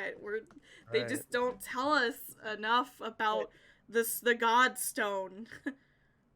Twin Peaks does a similar thing where there's the Black Lodge and the White Lodge. And when you go into the Black Lodge, you're entering into the land or the valley of the gods. And the gods can impart you with knowledge, and they can even help you along the way. But you best believe that you cannot harness the power of the gods as a mortal. It is not your place. And the hero of that story, Cooper, he is, I would say, the hubris of Cooper is that he believes that he can, and even if it is for good, it's still unnatural. Yeah. And I think when the stone comes down and everybody starts talking about it, and the granduncle goes and he starts this world and whatever else, like you have to ask the question, like, is this a natural thing? Should this human be interfering and working with this seed? Yeah. Are we supposed to know what happens afterwards? Is that beyond our understanding based on this beyond our point, comprehension? Yeah, you cannot grasp the true form of Gygus, to quote Earthbound. Mm-hmm. Right? Right. No, 100%. It's such a good quote, and it really does harken to the destruction that we see that the Seed Tower brings once it straddles our world. We see that they try to build a tower around this thing, and people die. People are injured and die in the process, and the granduncle still wants it built. Yeah. I'm just thinking about this now. So in Princess Mononoke, when the god is destroyed and when Ashitaka gets cursed, yeah, it's like that, eel-like evil substance, right? Yes, you're right. That begins to that infects. When the seed is destroyed, I'll have to watch the movie again, but I don't know if it's the same kind of energy that's coming out of it, Yeah, I'm gonna have to see that too. You're right. I'll have to check that out again. Yeah, the goo. It reminds me of the goo from the beginning too, with the pelican's illusion of Mahito's mother. Yeah. Yeah, the goo, the illusion of. She just kind of melts away. It's disturbing. Horrifying. Horrifying. And, and he knows it's a trick, but yet still he walks forward. Right. And with Kiriko behind him saying, please. It's a trap. Yeah, you already know it's a trap. Let's just turn back. Right. Or when the floor sinks and she's begging and pleading. It's so funny in that wide shot, established shot, when she's getting, you see her hand come out. Oh no, not me too. I have nothing to do with this. That's so funny. It was. She was really funny, and then she's like, "I can't see," and she's looking so annoyed. It's dark in here. Our master wouldn't come in here. Yeah. It's just a huge hassle for her. You feel bad for her. You do. She's really a trooper. Funny. She reminds me a little bit of the grandmother in, I don't think the grandmother surrogate for Ponyo in Ponyo. There's that one old lady who doesn't want to go down to the sea.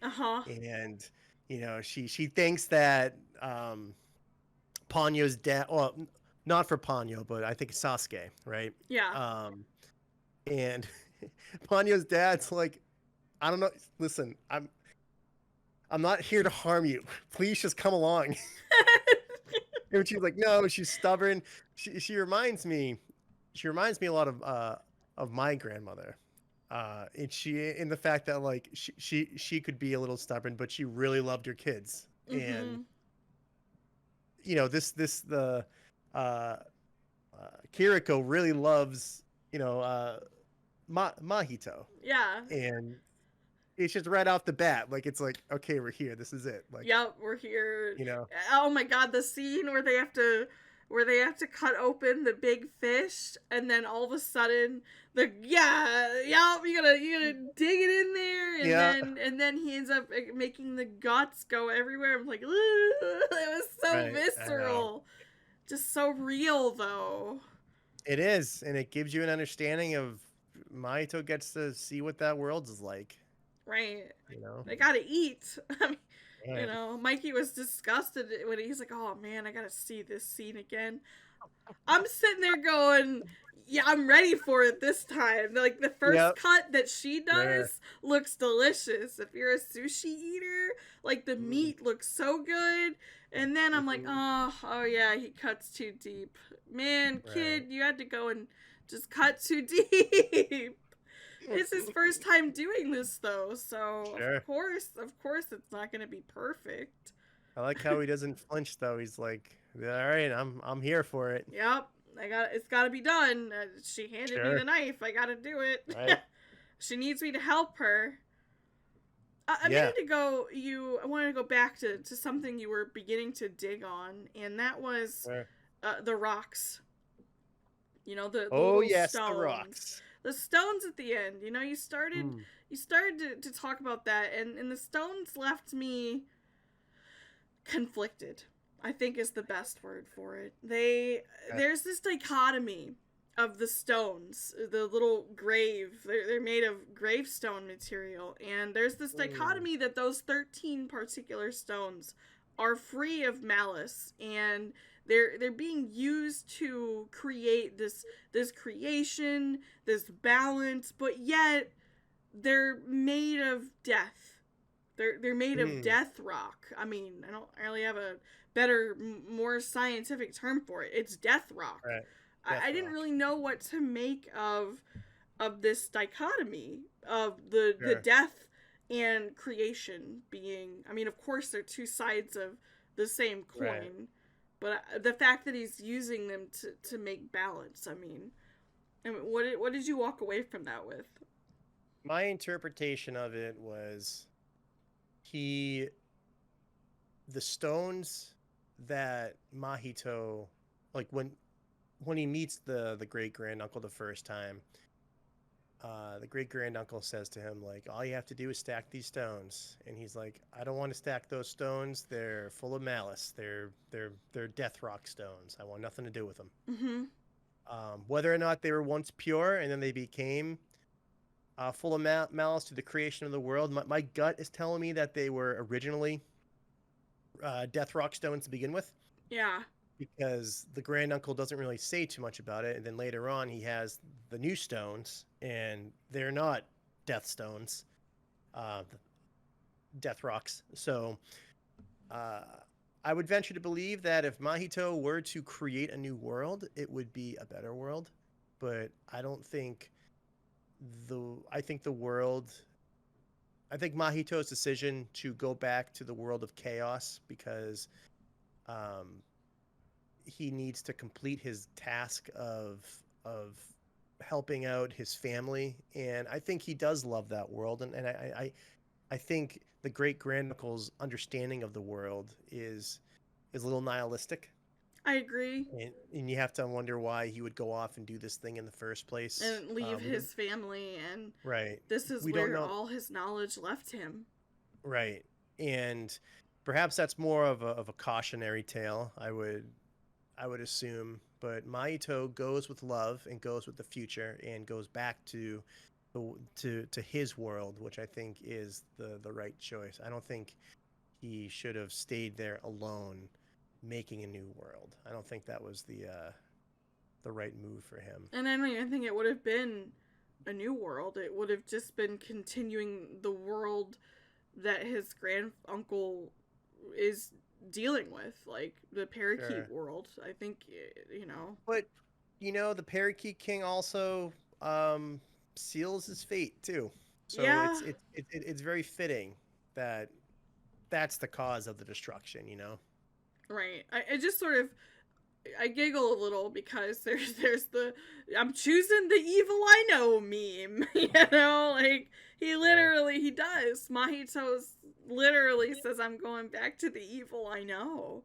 The evil I am in control of to some extent. You know, there's not some rock stone controlling the world that I'm aware of.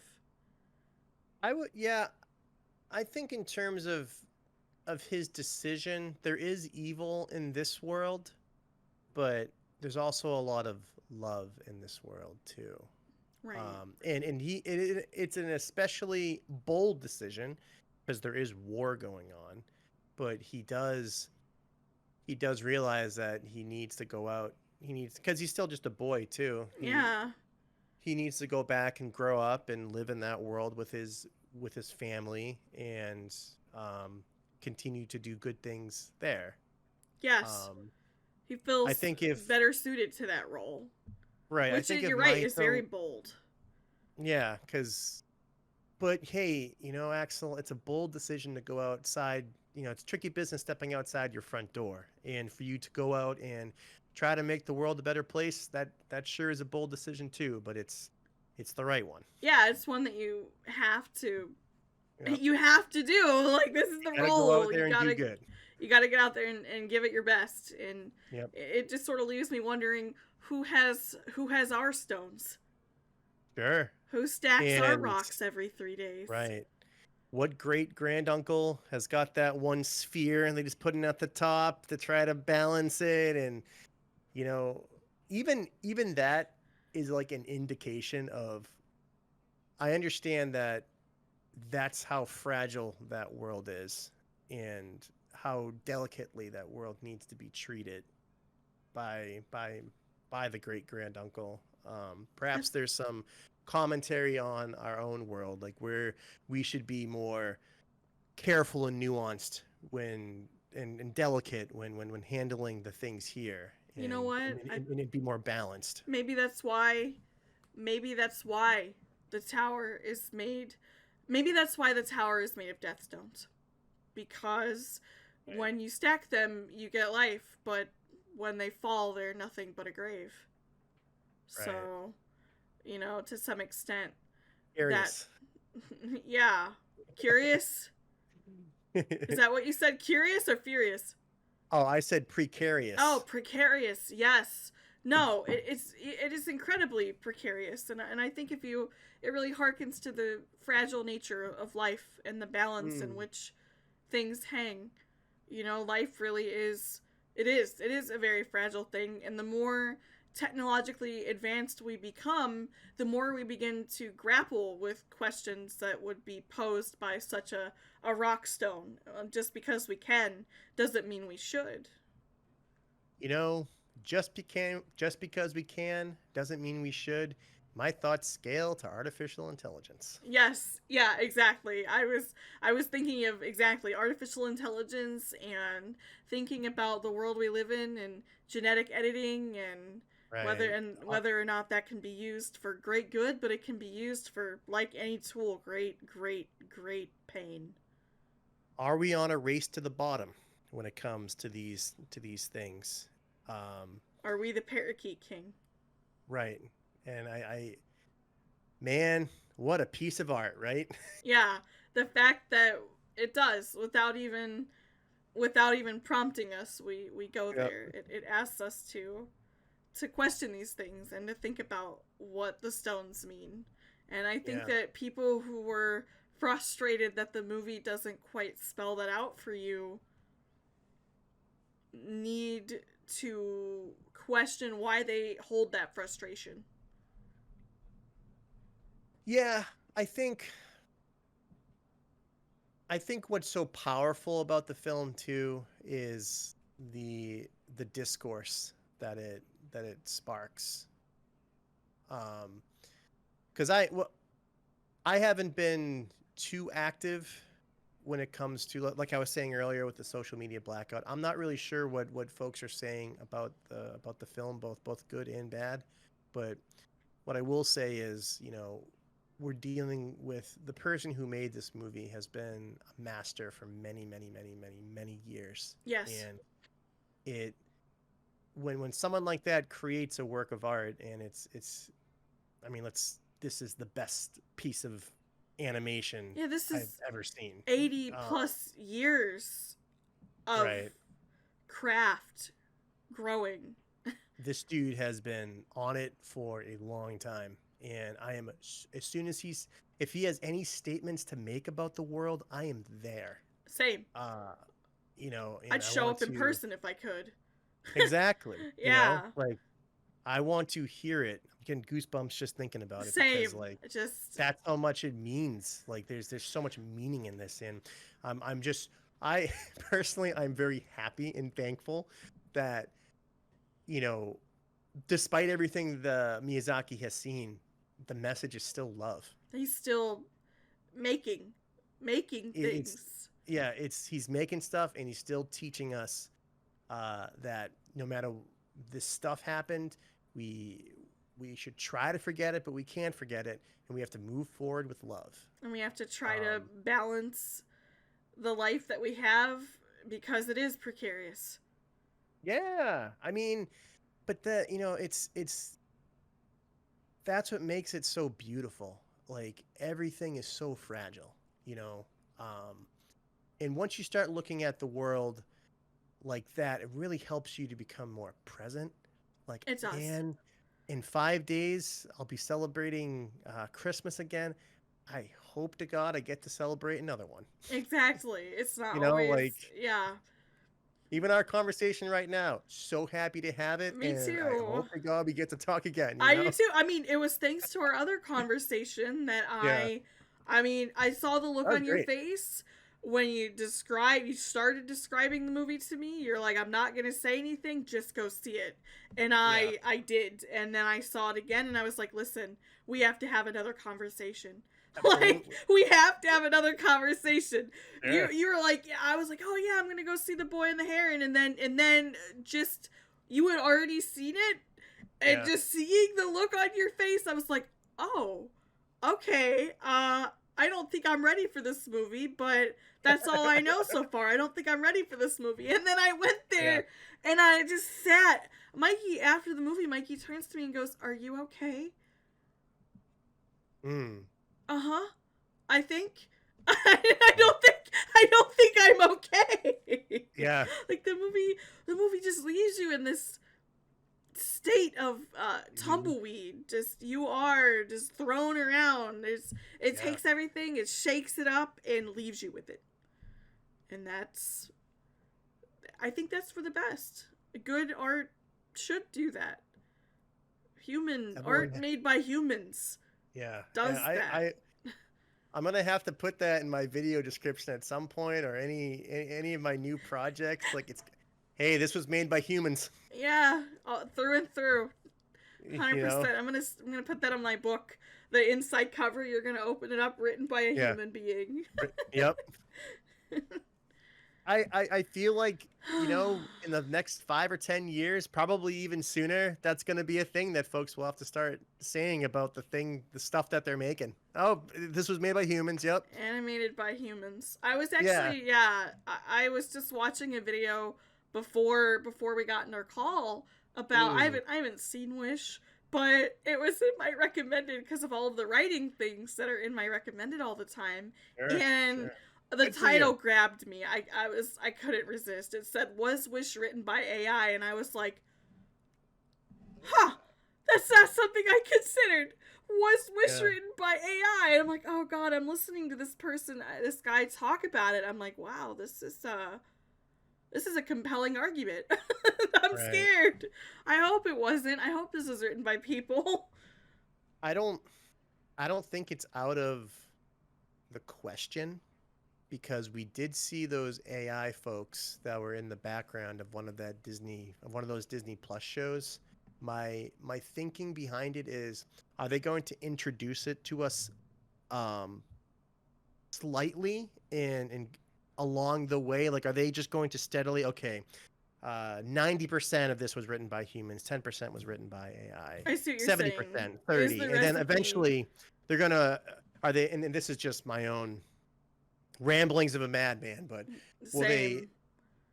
will they start to introduce the concept, and even if we don't like it, they're going to just get us to be okay with it eventually, you So what know? I'm hearing, Sasso, is are the muffins 10% arsenic now and 50% arsenic after we've developed a little more, the people that Yeah, live have developed a little more resistance to the arsenic, and then later we get the arsenic muffins? I sure hope not. Um, I think, Keep those but, arsenic muffins away. but the Boy and the Heron, like, it champions the human experience, and I would never I would never want to experience something that is not real, artificial intelligence in that Yeah. capacity. Like, you know, what would be the point at that point for humans to exist? Just give it to the AI next. I mean, I don't know, like if we're having them do everything else. If not for the grief and the pain and the balancing act of living a human life, I mean, what else is there? What other meaning is there? And why is it that people want the meaning served to them on a silver platter? If the movie lingers with you, why is that considered bad? Why is Well, that looked down on? you want to be thinking about it, and you want to continue to kind of chew on it, so to speak. You want to be Yeah, thinking about what's going on there, and you know, I think this is a good movie for everybody, especially right now. Like I know a lot of folks feel disenfranchised, and they're really struggling with a lot of existential things. And I think The Boy and the Heron doesn't it unflinchingly goes into those places, and it it leaves you does. with positivity. I agree. I You think know, that a lot of people are feeling like the Parakeet King ran into their lives and cut things up and knocked the world right? over. And I think it's been that way for a really long time. I Sure. do. I think it's been that way for a really long time, and I think Well, people I mean, are that afraid to shit, say that too. that took place during World War II, and the Parakeet King looks like they're from medieval Renaissance era. So Hmm. I think it's a callback that this sort of cycle has been going on. Okay, we go into this unexplored world. Of course, there's people trying to take it over. And eat each other and not Yeah, sharing or helping one another, or right. and not providing for one another, not taking care of one Mm, another, not inviting the pelicans to come and live in the blacksmith's home with them. you know right, we would feel right, better about it though if the blacksmith had been revealed to be a dick, like we would have. right. Instead, we're not really revealed the blacksmith character. We're only given the negative space of the fact that he used to live here, and now the parakeets live in his house. So, It is so funny when they're walking around with all the knives and stuff yeah, as behind their Maito walks to the table. yeah, the blunt little hammer, the meat Yeah, hammer behind their like back. cartoons. But then you realize there's real danger there, Yeah, he's really in danger. Yep. and he doesn't know it. He has no idea. Yeah, Right. up until Yeah. I gotta hand it to Mahito. He's that little kid's a badass. He's yeah, unflinching. actually, yeah, no, You know, he's just going if I were through it. 12-year-olds going through that, I'd be freaking scared as shit. Absolutely, I would I'd be not. terrified. I would have gotten. I wouldn't have blamed the kid if he got on Kimiko's boat and just stayed there. Yeah, I was like, I'm going to stay here now. But the same thing happens to Chihiro in Spirited Away. You're right. We think that Chihiro is not going to answer the call, but like, she does. She she's a badass too. She starts to like understand the world, and no one else will help with this one particular patron of the hotel or the sauna, Yeah, and she's in there doing it. So, she gets to it. maybe we're not giving ourselves enough credit. Maybe you're right, and I think maybe you're onto something there. That maybe a lot of people hear the call, but Sure. they don't. They don't find it in themselves to get up and go and take the call. And I mean, and it just reminds me too that there's these memes that pop up on about younger people not being able to answer the phone. So being afraid to Funny. millennial phone call jump scare, not being able to answer talk on the phone. And I just saw this meme too, Gen Z terrified of drive through, only able to use mobile ordering for phones through the phone. Mm, And there's this I never thought of that. increasing literally not answering the call of human interaction, Right. not answering the call of doing what we feel we need to do in our lives, not answering the call of writing that book or performing that song or, you know, setting the blocks straight, so to speak.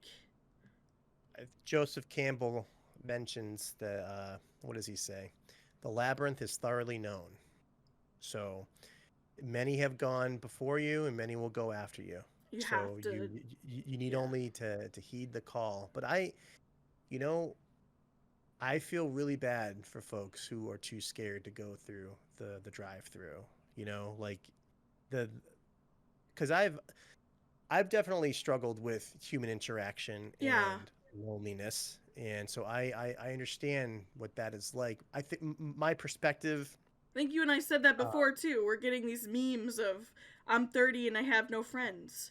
right, right, exactly. So, you know, the loneliness epidemic, and it may be hard for folks to do. I know it can be a little difficult for me, but it's when you're feeling that way.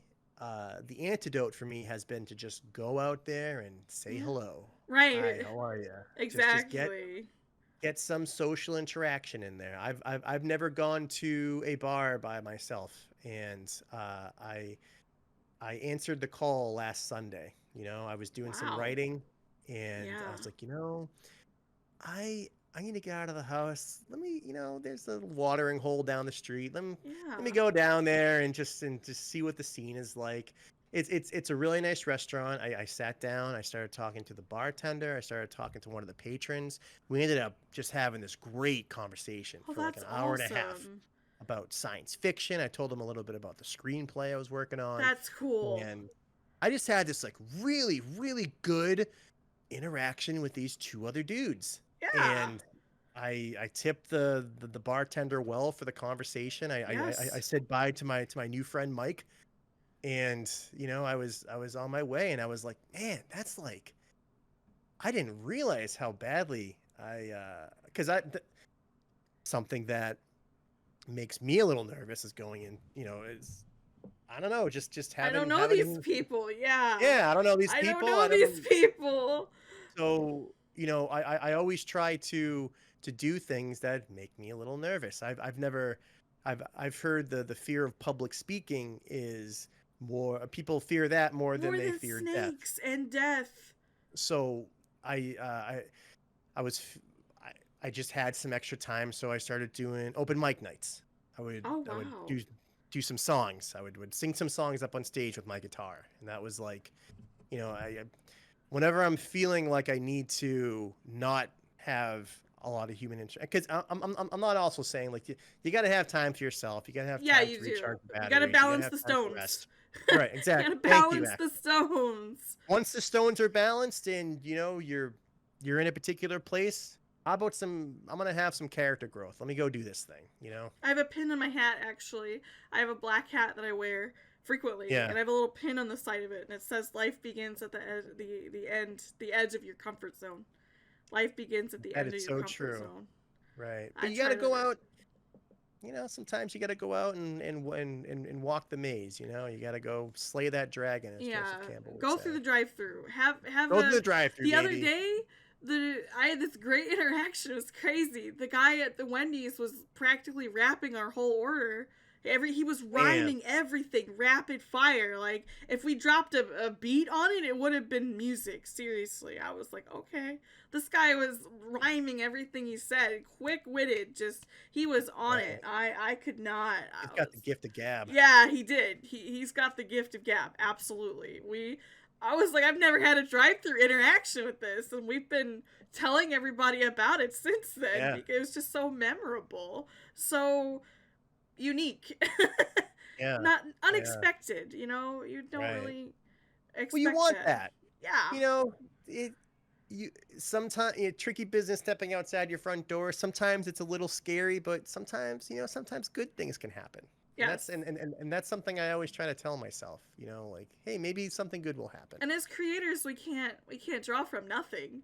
Yeah, you got to go As out and have the experience. you got to interact with other people, even if Right. it's uncomfortable or Right. painful, or in our case, even if tech difficulties tries to stop you and take you down.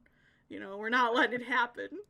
Always something like that, but you just got to persevere. But that's another big part of the lesson too, is perseverance, man. He does. Him, Maito doesn't Chihiro, stop. no, at all. We never see him. We see him as in his flaws. He doesn't open up enough. He's not warm. He's not welcoming. He's cold-hearted and stonewalled off at first. He bludges himself in the head. He can't deal with the reality he's in. He's absolutely, poor kid's pummeled by grief. I mean, so on top of his very human flaws, he's now laden with this grief. And he's got to trudge on through the trek of life. Like, it's not an easy world we live in either. So, I mean, we'll be feeling the effects of the pandemic for many years to come. We will. And the Parakeet King strikes again.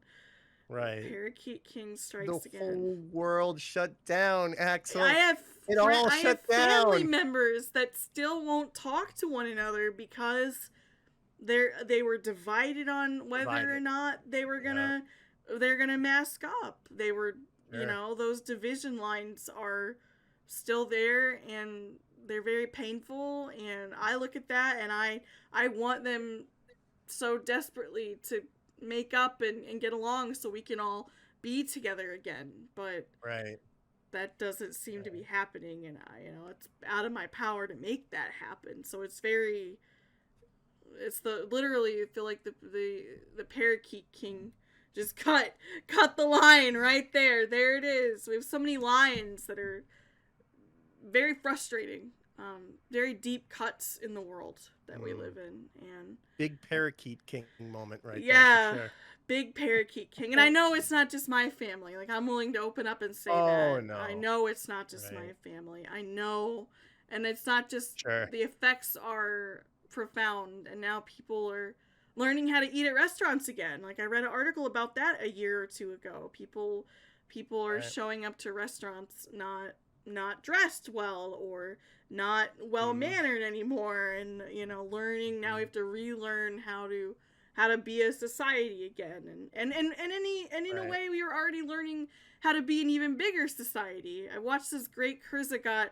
I never pronounced the channel name right, but Kurzagat. Do you know what I'm talking about? Have you seen that channel with the birds? No. Speaking of pigeons and birds, Pigeon King, the Parakeet King. I think of the old Hey Arnold episode with Pigeon Man. Forgot about Pigeon Man. Yes, I forgot about Pigeon Man. It's been so long.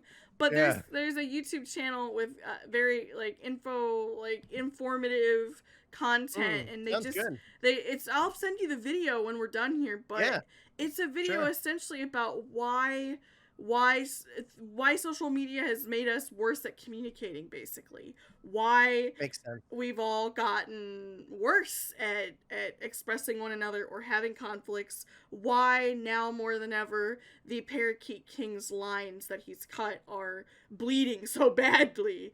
The resistance isn't there anymore. So but finding those points of connection, finding ways to heal the cuts, finding ways to come together and find that love and find that place of reunion and union and rebuilding, picking the blocks that should go there.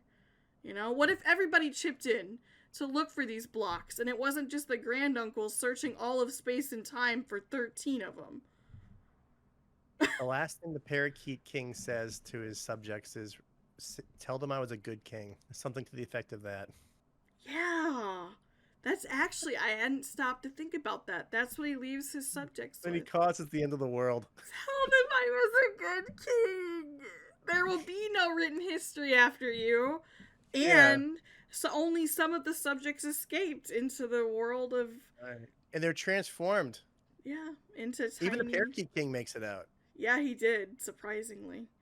Right. Yeah, Mahito recognizes him. Parakeet King?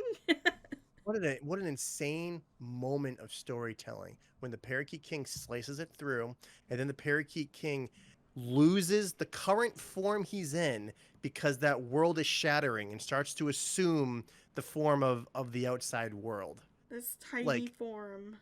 that shit was It crazy when was. that happened. It was also admittedly really funny when Shoichi It was was like, hilarious. Mahito is a parakeet. Mahito's been transformed. Right. And we Right. needed that comedic relief. Sure. We did. Like, with all of the hungry, dying, infested people. Yeah, Mahito being a parakeet is really funny. You know, Miyazaki always does a good job with like maintaining the humor. He does. There's a lot of funny moments in his movies. Perfect levity. Yeah. Not like a certain goat that apparently somebody thinks is funny just because he has a deep voice. You know, I haven't Looking at even you, seen, Wish. Haven't even seen it. Have you? Mm-mm. I don't think I'm going to see it. I thought about seeing it on a $5 Tuesday, but I just can't bring myself to do it. The clips I have seen, I think I've seen enough. You know, I'm not usually like that. Usually I really want to go and make up my own opinion, and I want to see, but so many people have said it's just such a nothing. It's so empty. It's such a big nothing sandwich. Yeah, it's such a big nothing sandwich that my time enough people have said this that wow, it's sad. This is supposed to be Disney's 100th celebration film, and 10% arsenic AI burger? No, thank you. No arsenic for me. I think it's so interesting that Wish is in theaters and The Boy and the Heron is also simultaneously in theaters. You know, I haven't heard a lot of good things about Wish. I've heard nothing good. Yeah. Even from the most optimistic people that I know. Really? I've heard nothing good. That's why I kind of wanted to go see it myself to really see the nothing. I don't think it's worth your time though, or your money. Right, and something that sticks with me is a woman I used to work with left me with this powerful short phrase: "What you feed grows." And I like that. I don't want to feed my brain nothing. Sure. I think we have enough of that in the world right now. Well, you're also, I say pay with your money and your time, but what you're really paying is with your time and your time. The money is a representation of how much time, how much of it is. I want that $5.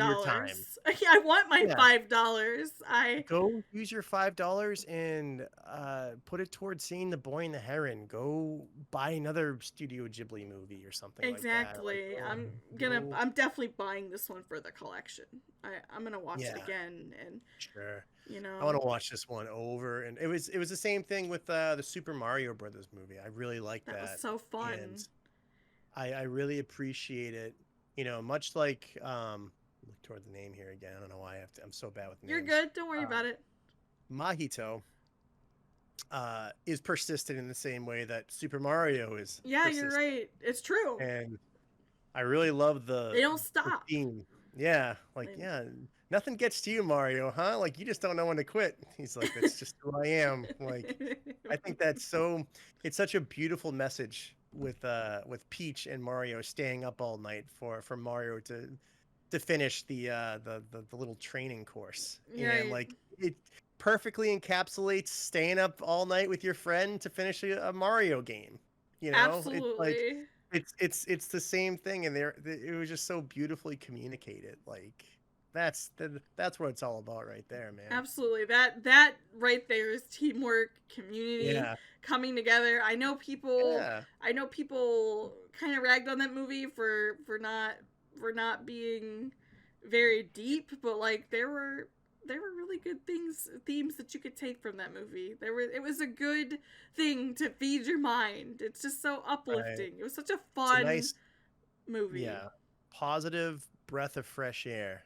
It does everything it needs to do, and it does it well. I mean, look at the animation in that movie too. Like that, after seeing that thing, I was like, okay, that's That right That's there is the it. standard of 3D animation. We gotta make our stuff look as good as the Mario movie Oh now. my So god, SassoStudios Mario movie quality. Let's go. let's get to it. You know, I want to see this. That would be it was great. It's, it was that's 3D, the pinnacle of 3D right, animation beauty. right, and you know it's the same thing with the Boy and the Heron. Like the Boy and the Heron is such a masterpiece of cinema that you can look. We didn't even talk about how well it's animated and No. how it follows the 12 principles of animation flawlessly, and the illustrations are all wonderfully done, and like the technical aspects of the movie are perfect. The pacing is impeccable. Like we're dealing with the master here, so it goes without Yeah. saying that of course all this stuff is freaking flawless. Did you That's know? the kind of quality that you expect. Did you know too that his song composer, the musician for the soundtrack for the film, they handed him the movie without any sound, no words, nothing, and that's how he prepared the music. Is it Joe Hisaishi? Yeah, Yep. this process they have, this back and forth, this trust. Yeah. Again, here we got that nice tower being built. It's Yeah. just a lot of that's a lot of trust to hand somebody. Here's my baby, make music. I think he has unquestioned faith in Joe Hisaishi's work. Yeah. My favorite track in that movie is when the Maito's mother starts to melt, like Yes. the imposter mom, and then like God, the do-do-do-do-do-do. Yes. Like that's insanely good, and it's spot on. yeah, you are completely in the moment at that point, and you are transported. My I want God, more that was movies amazing. to be That's the like quality, this. Axel. Yeah.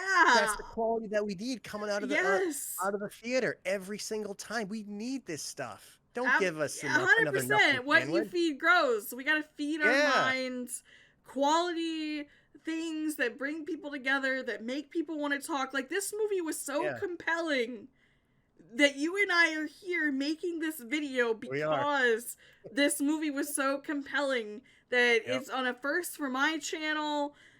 I've never made anything like this. Like, this movie We was should so do more. we should. We should. This movie was so compelling. We had to get Yeah. together and talk about it. Yeah. It cannot just live in the vacuum of my mind. Sure. And we need to Sure. talk about it, analyze it, take it Right. apart. It's like a good Right. nothing like, like we talked about Into the Spider-Verse too, and all I have to say looking back on that movie was Spider T-Rex, and it needs to be more than that. Right. I mean, I completely agree with you. Spider-Verse 2 was not for me. I would say The Boy and the Heron is the thing that you should go watch. Oh yeah. And that's not to say anything poorly of all the hardworking folks who made Spider-Verse 2 possible. No, I'm not at all wanting to, Right. It's not. The animation was beautiful. I liked it. I know it wasn't your favorite style. No, I didn't Yeah. really care for the animation, but I will say if you're looking for something that will like meet all the requirements and give you a better experience just through life, I would say The Boy and the Heron, and really any other of Miyazaki's movies, because I think they're all masterpieces in their own right, and we keep seeing that theme of war. They traumatize me in just the right work. way. They do. Yeah. It traumatized me in just the right way. I mean, it started when I was 6 years old with Really? Yes, with Wow. Princess Mononoke. It was Holy on, shit. and I Right. saw the forest spirit, and I was just so moved and disturbed and Right. frightened, and it left me, and I held on to that for many years, and then I finally asked Mikey, and this is, obviously in my early 20s, I asked him, do you know about this movie? Have you ever seen this movie? You're really into anime. Like, have you ever seen this movie with this? And I described the scene for him, and he's like, oh yeah, that's Princess Mononoke from Studio Ghibli. I'm like, it is? You know, Yeah. they did, and at that point I had already seen House Moving Castle. I didn't know that there was a connection there. So Interconnected, yeah. yeah, and to learn that was eye opening, and became aware of this whole Right. interconnected web of. I went and sought out My Neighbor Totoro after that. I hadn't seen Right. it before that, and I started digging up all the other ones. Good. Ponyo, Porco Wow. Rosso. I started digging up. There's the other one, Nausicaa. There's one Yep. more too. That there's one more. The Cat Returns. Oh, That Cat one. Returns is fun. Yeah, that was a fun one.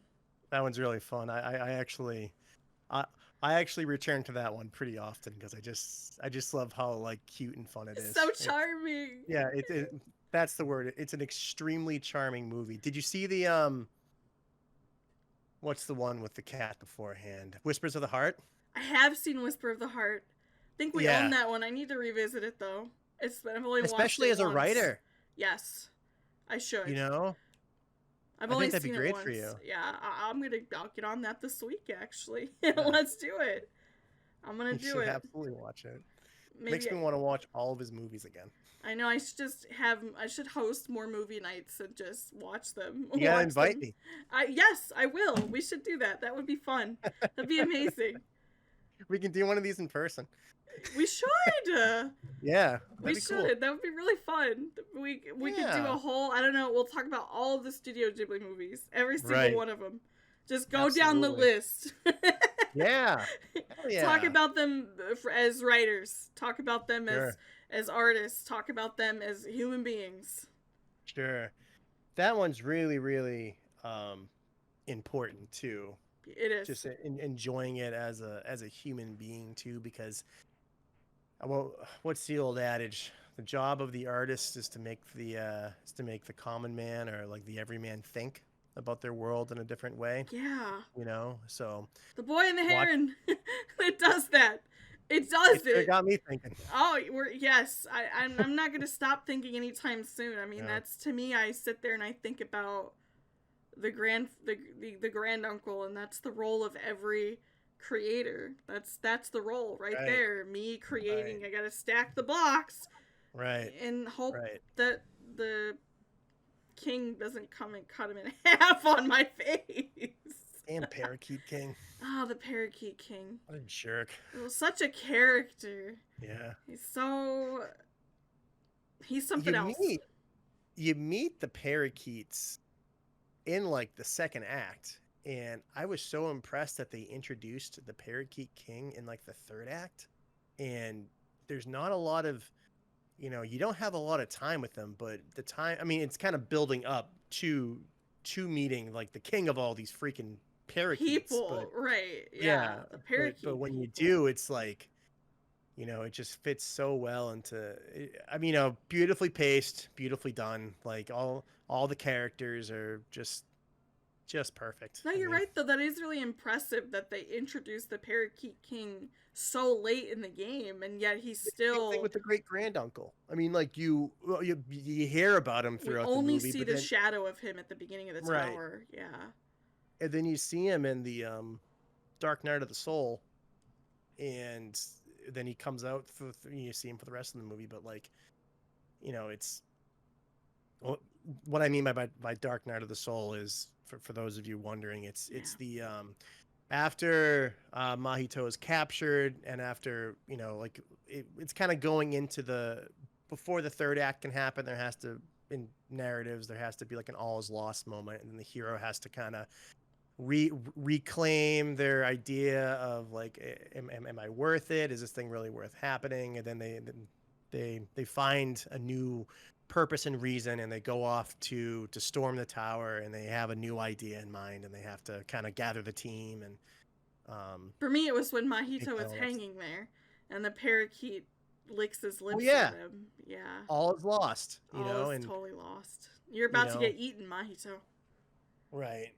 So, but that's you can look at it in terms of like the technical story stuff too, but Hmm. it transcends that as well because it's just It like it's just does. hitting. Yeah, it's good to have that structure, but this is like the human experience we're talking about too, and sometimes it can be a little messy. Sometimes it's not perfect, and not to say that Miyazaki's movie isn't perfect because I think it's very as close to perfect as you can I don't be know how for much. Yeah, I don't. I you can't know envision. I have no complaints. right. I wanted Same here. more. My complaint is that the movie wasn't Movie ended. 6 to 8 hours. Yeah, with a exactly. with a a bathroom break in between. What is that? What's that called? Intermission. Yeah, intermission. That's the word. Thank you. I want an Yeah. hour long intermission. Dinner is served, and then afterwards we can all have this great discussion. Yeah, it's a full communal experience, but Right. it's uh in its imperfection of of being human, that itself is perfect, and you watch this movie and you are left with something, and that's you look at the world in a new way, and that's freaking great. It's beautiful. It's just Yeah. beautiful. The art was beautiful. The storytelling was beautiful. Structurally, I mean, regardless the human experience, the structure, it was Mhm. beautiful. And Mhm. at least we know that of all of the block worlds that Miyazaki has built, the Pigeon King is not the Pigeon King. I keep calling him the Pigeon King. The Right. Parakeet King has only destroyed one. We're gonna find the Yeah. Pigeon King next. Yeah, maybe we'll see the Pigeon King in a future movie somewhere. Yeah. I also caught last Saturday I went out and saw Poor Things or Poor Oh, Thing. I haven't seen Poor Thing. What's that? Like let me Google it and I'll tell you the description real quick. Sure. It was it was good. It's Poor Things. What's the Poor Things. brought back to life by an unorthodox scientist, a young woman runs off with a lawyer on a whirlwind adventure across the continents. Free from the prejudices of her time, she grows steadfast in her purpose to stand for equality and liberation. It's Oh, good. wow. I liked it. That sounds different. I, Yeah, that sounds yeah. interesting. Fascinating. I'm gonna Uh, have to see this. it's definitely a movie for adults. Okay. Um, there's a lot of adult activity going on in the film. Um, but I'd give it a recommendation. It's very the director Yorgos Lanthimos, I think is Okay. his name. Sorry if I'm not saying that correctly, but he Neither of us speak. It's yeah, okay. You're good. I I can't help you out with that either. I guess he's done a lot of esoteric kind of, I don't want to say quirky, but very stylized films. Okay. Um this one was it's like a Lady Frankenstein. That's immediately what came to mind. A Lady Yeah. Frankenstein. The moment you said Uh it, I was like, huh, that's different. That turns it's that on its very head. I think Willem Dafoe, he's the unorthodox scientist in it. I think he's great. I think the acting is really good. And yeah, no, it's I liked it. I haven't heard I of this liked it. movie. I'm gonna have to check it out. I haven't even seen the previews for it, and I've been to the theaters twice in the past couple weeks If for it, The Boy and the Heron. So yeah, yeah, if you want to drag Mikey off to another movie, I I would, I would, will. I would say take him He's to dragging support me to thing. Migration, so What do you say? Migration, the Uh, animated bird movie. oh, is Yeah, that out? You guys? Migration. It's coming out in a couple days. Yeah. Oh, do you want to go see that one? Are you Yeah, excited? he wants to go see it. I'm excited because it looks fun, but he's super excited because he's a bird guy. So Yeah, that makes if it sense. had been called Foxes and been called Hibernating, I might have been a little more on board. If it had That's. been about foxes and hibernating, that would I be my saw the level. trailer for that one. It looks It looked good. really fun. It does look Yeah, fun. I'm gonna have it'll to be a go see fun movie, Poor sure. Things. Poor Yeah, Things. Yeah. Poor Things is it's definitely it deals with a lot of themes. I would say overall it's an empowering movie, and Yeah. it is a movie. Uh, We it's need just more a of movie that. that's for adults. Yeah, I'm gonna go see this empowering adult. Yeah, if you're Or watching go this see the and you're empowering under, Lady Frankenstein movie. yeah, if you're under the age of 18 and you're not an adult and wherever you Oh, live, you cannot go see this. Wait till do you're not go older. see that one. Yeah, Yeah. I have a couple of you. I know you're watching. You can't watch this one. You can go see The Boy and the Heron though. Go see that one. Yeah, or go see Moogie Mallard the movie. Yes, Moogie Mallard the movie. That is his movie. He is every time. And actually, as the movie was getting ready to start, even the second time around, he was afraid they weren't gonna play the trailer. And it was Wow, he's really looking forward to this thing. just softly he says, I hear him say, as he's just chewing on his popcorn, oh no, they're not gonna show the migration trailer. Oh. Hey, and then they did. And then they did. What do you guys like to get at the snack bar? Popcorn. Same. We got popcorn too. Yeah. Soda? Yep. Yep. Mr. Pibb, we share soda or sometimes Sprite. Nice. You ever tried Pib Extra? No, I haven't tried Pib Extra. What's so extra about Pib Extra? I'm not quite sure. This is called Pib Extra. I've only ever had Pib Extra, and I like Pib Extra. We had this one soda called I forget the dish, who made the soda, but I've had it before. It's called Red Cream Soda. Oh. Have you had Red Cream Soda? I've had cream soda, but not red cream soda. It's more of like a strawberry. No. It's not strawberry. It's cherry flavored cream soda. Oh wow, that sounds good. It's delicious. The first time I had it, I was like 13 or 14. My family went across the country in a minivan. Holy shit, really? We did it twice. That's cool. The first time we were up in Idaho, and it was like 8 o'clock in the morning, and I think I had gone for a run, and we were at the hotel, and I had 75 cents in my pocket, and I plunked it into the vending machine, and I got a Barks Red Cream Soda. I just wanted to try it because I never had it before. Yes, I think I would have too. I've never seen anything like that. Freaking delicious. That sounds incredible. When you guys go see your next movie experience, see if they've got Red Cream Soda there. I'll look. That's fascinating. Yeah. I did recently try a new soda that is from Kentucky, and really? Yeah, it was called Ale 8. Ale 8. Ale 8. Okay. Yeah, it's in a bottle, and you screw it off, and you drink it, and it's good. It's like a ginger root beer-esque, but like a lighter flavor. It's good. A touch of citrus to it too, I think. Ooh, it's nice. It's refreshing. Yeah. Yeah. I'll have to see if I can get you sometime, and then see if I can get it to you somehow. Next, Oh, thank you. Yeah, it's good. Maybe when we have our movie viewing, we can have some. That'd be good, and maybe I can find some red cream soda by then. Some cherry. Oh, nice. A twofer. There we go. Well, I guess we'll go ahead and wrap this thing up. How about it? You have any other final closing thoughts you want to add? I want to thank you for having me on. Yeah, of course. Thank you for making time to be here. I appreciate you. Anytime. Appreciate you too. I want to thank everyone who's watching and listening to this. I want to thank Miyazaki and the team over at Studio Ghibli for making The Boy and the Heron. Yes, seriously. Thank you for a bunch of other friggin' great movies. Thank you for giving us the Parakeet King.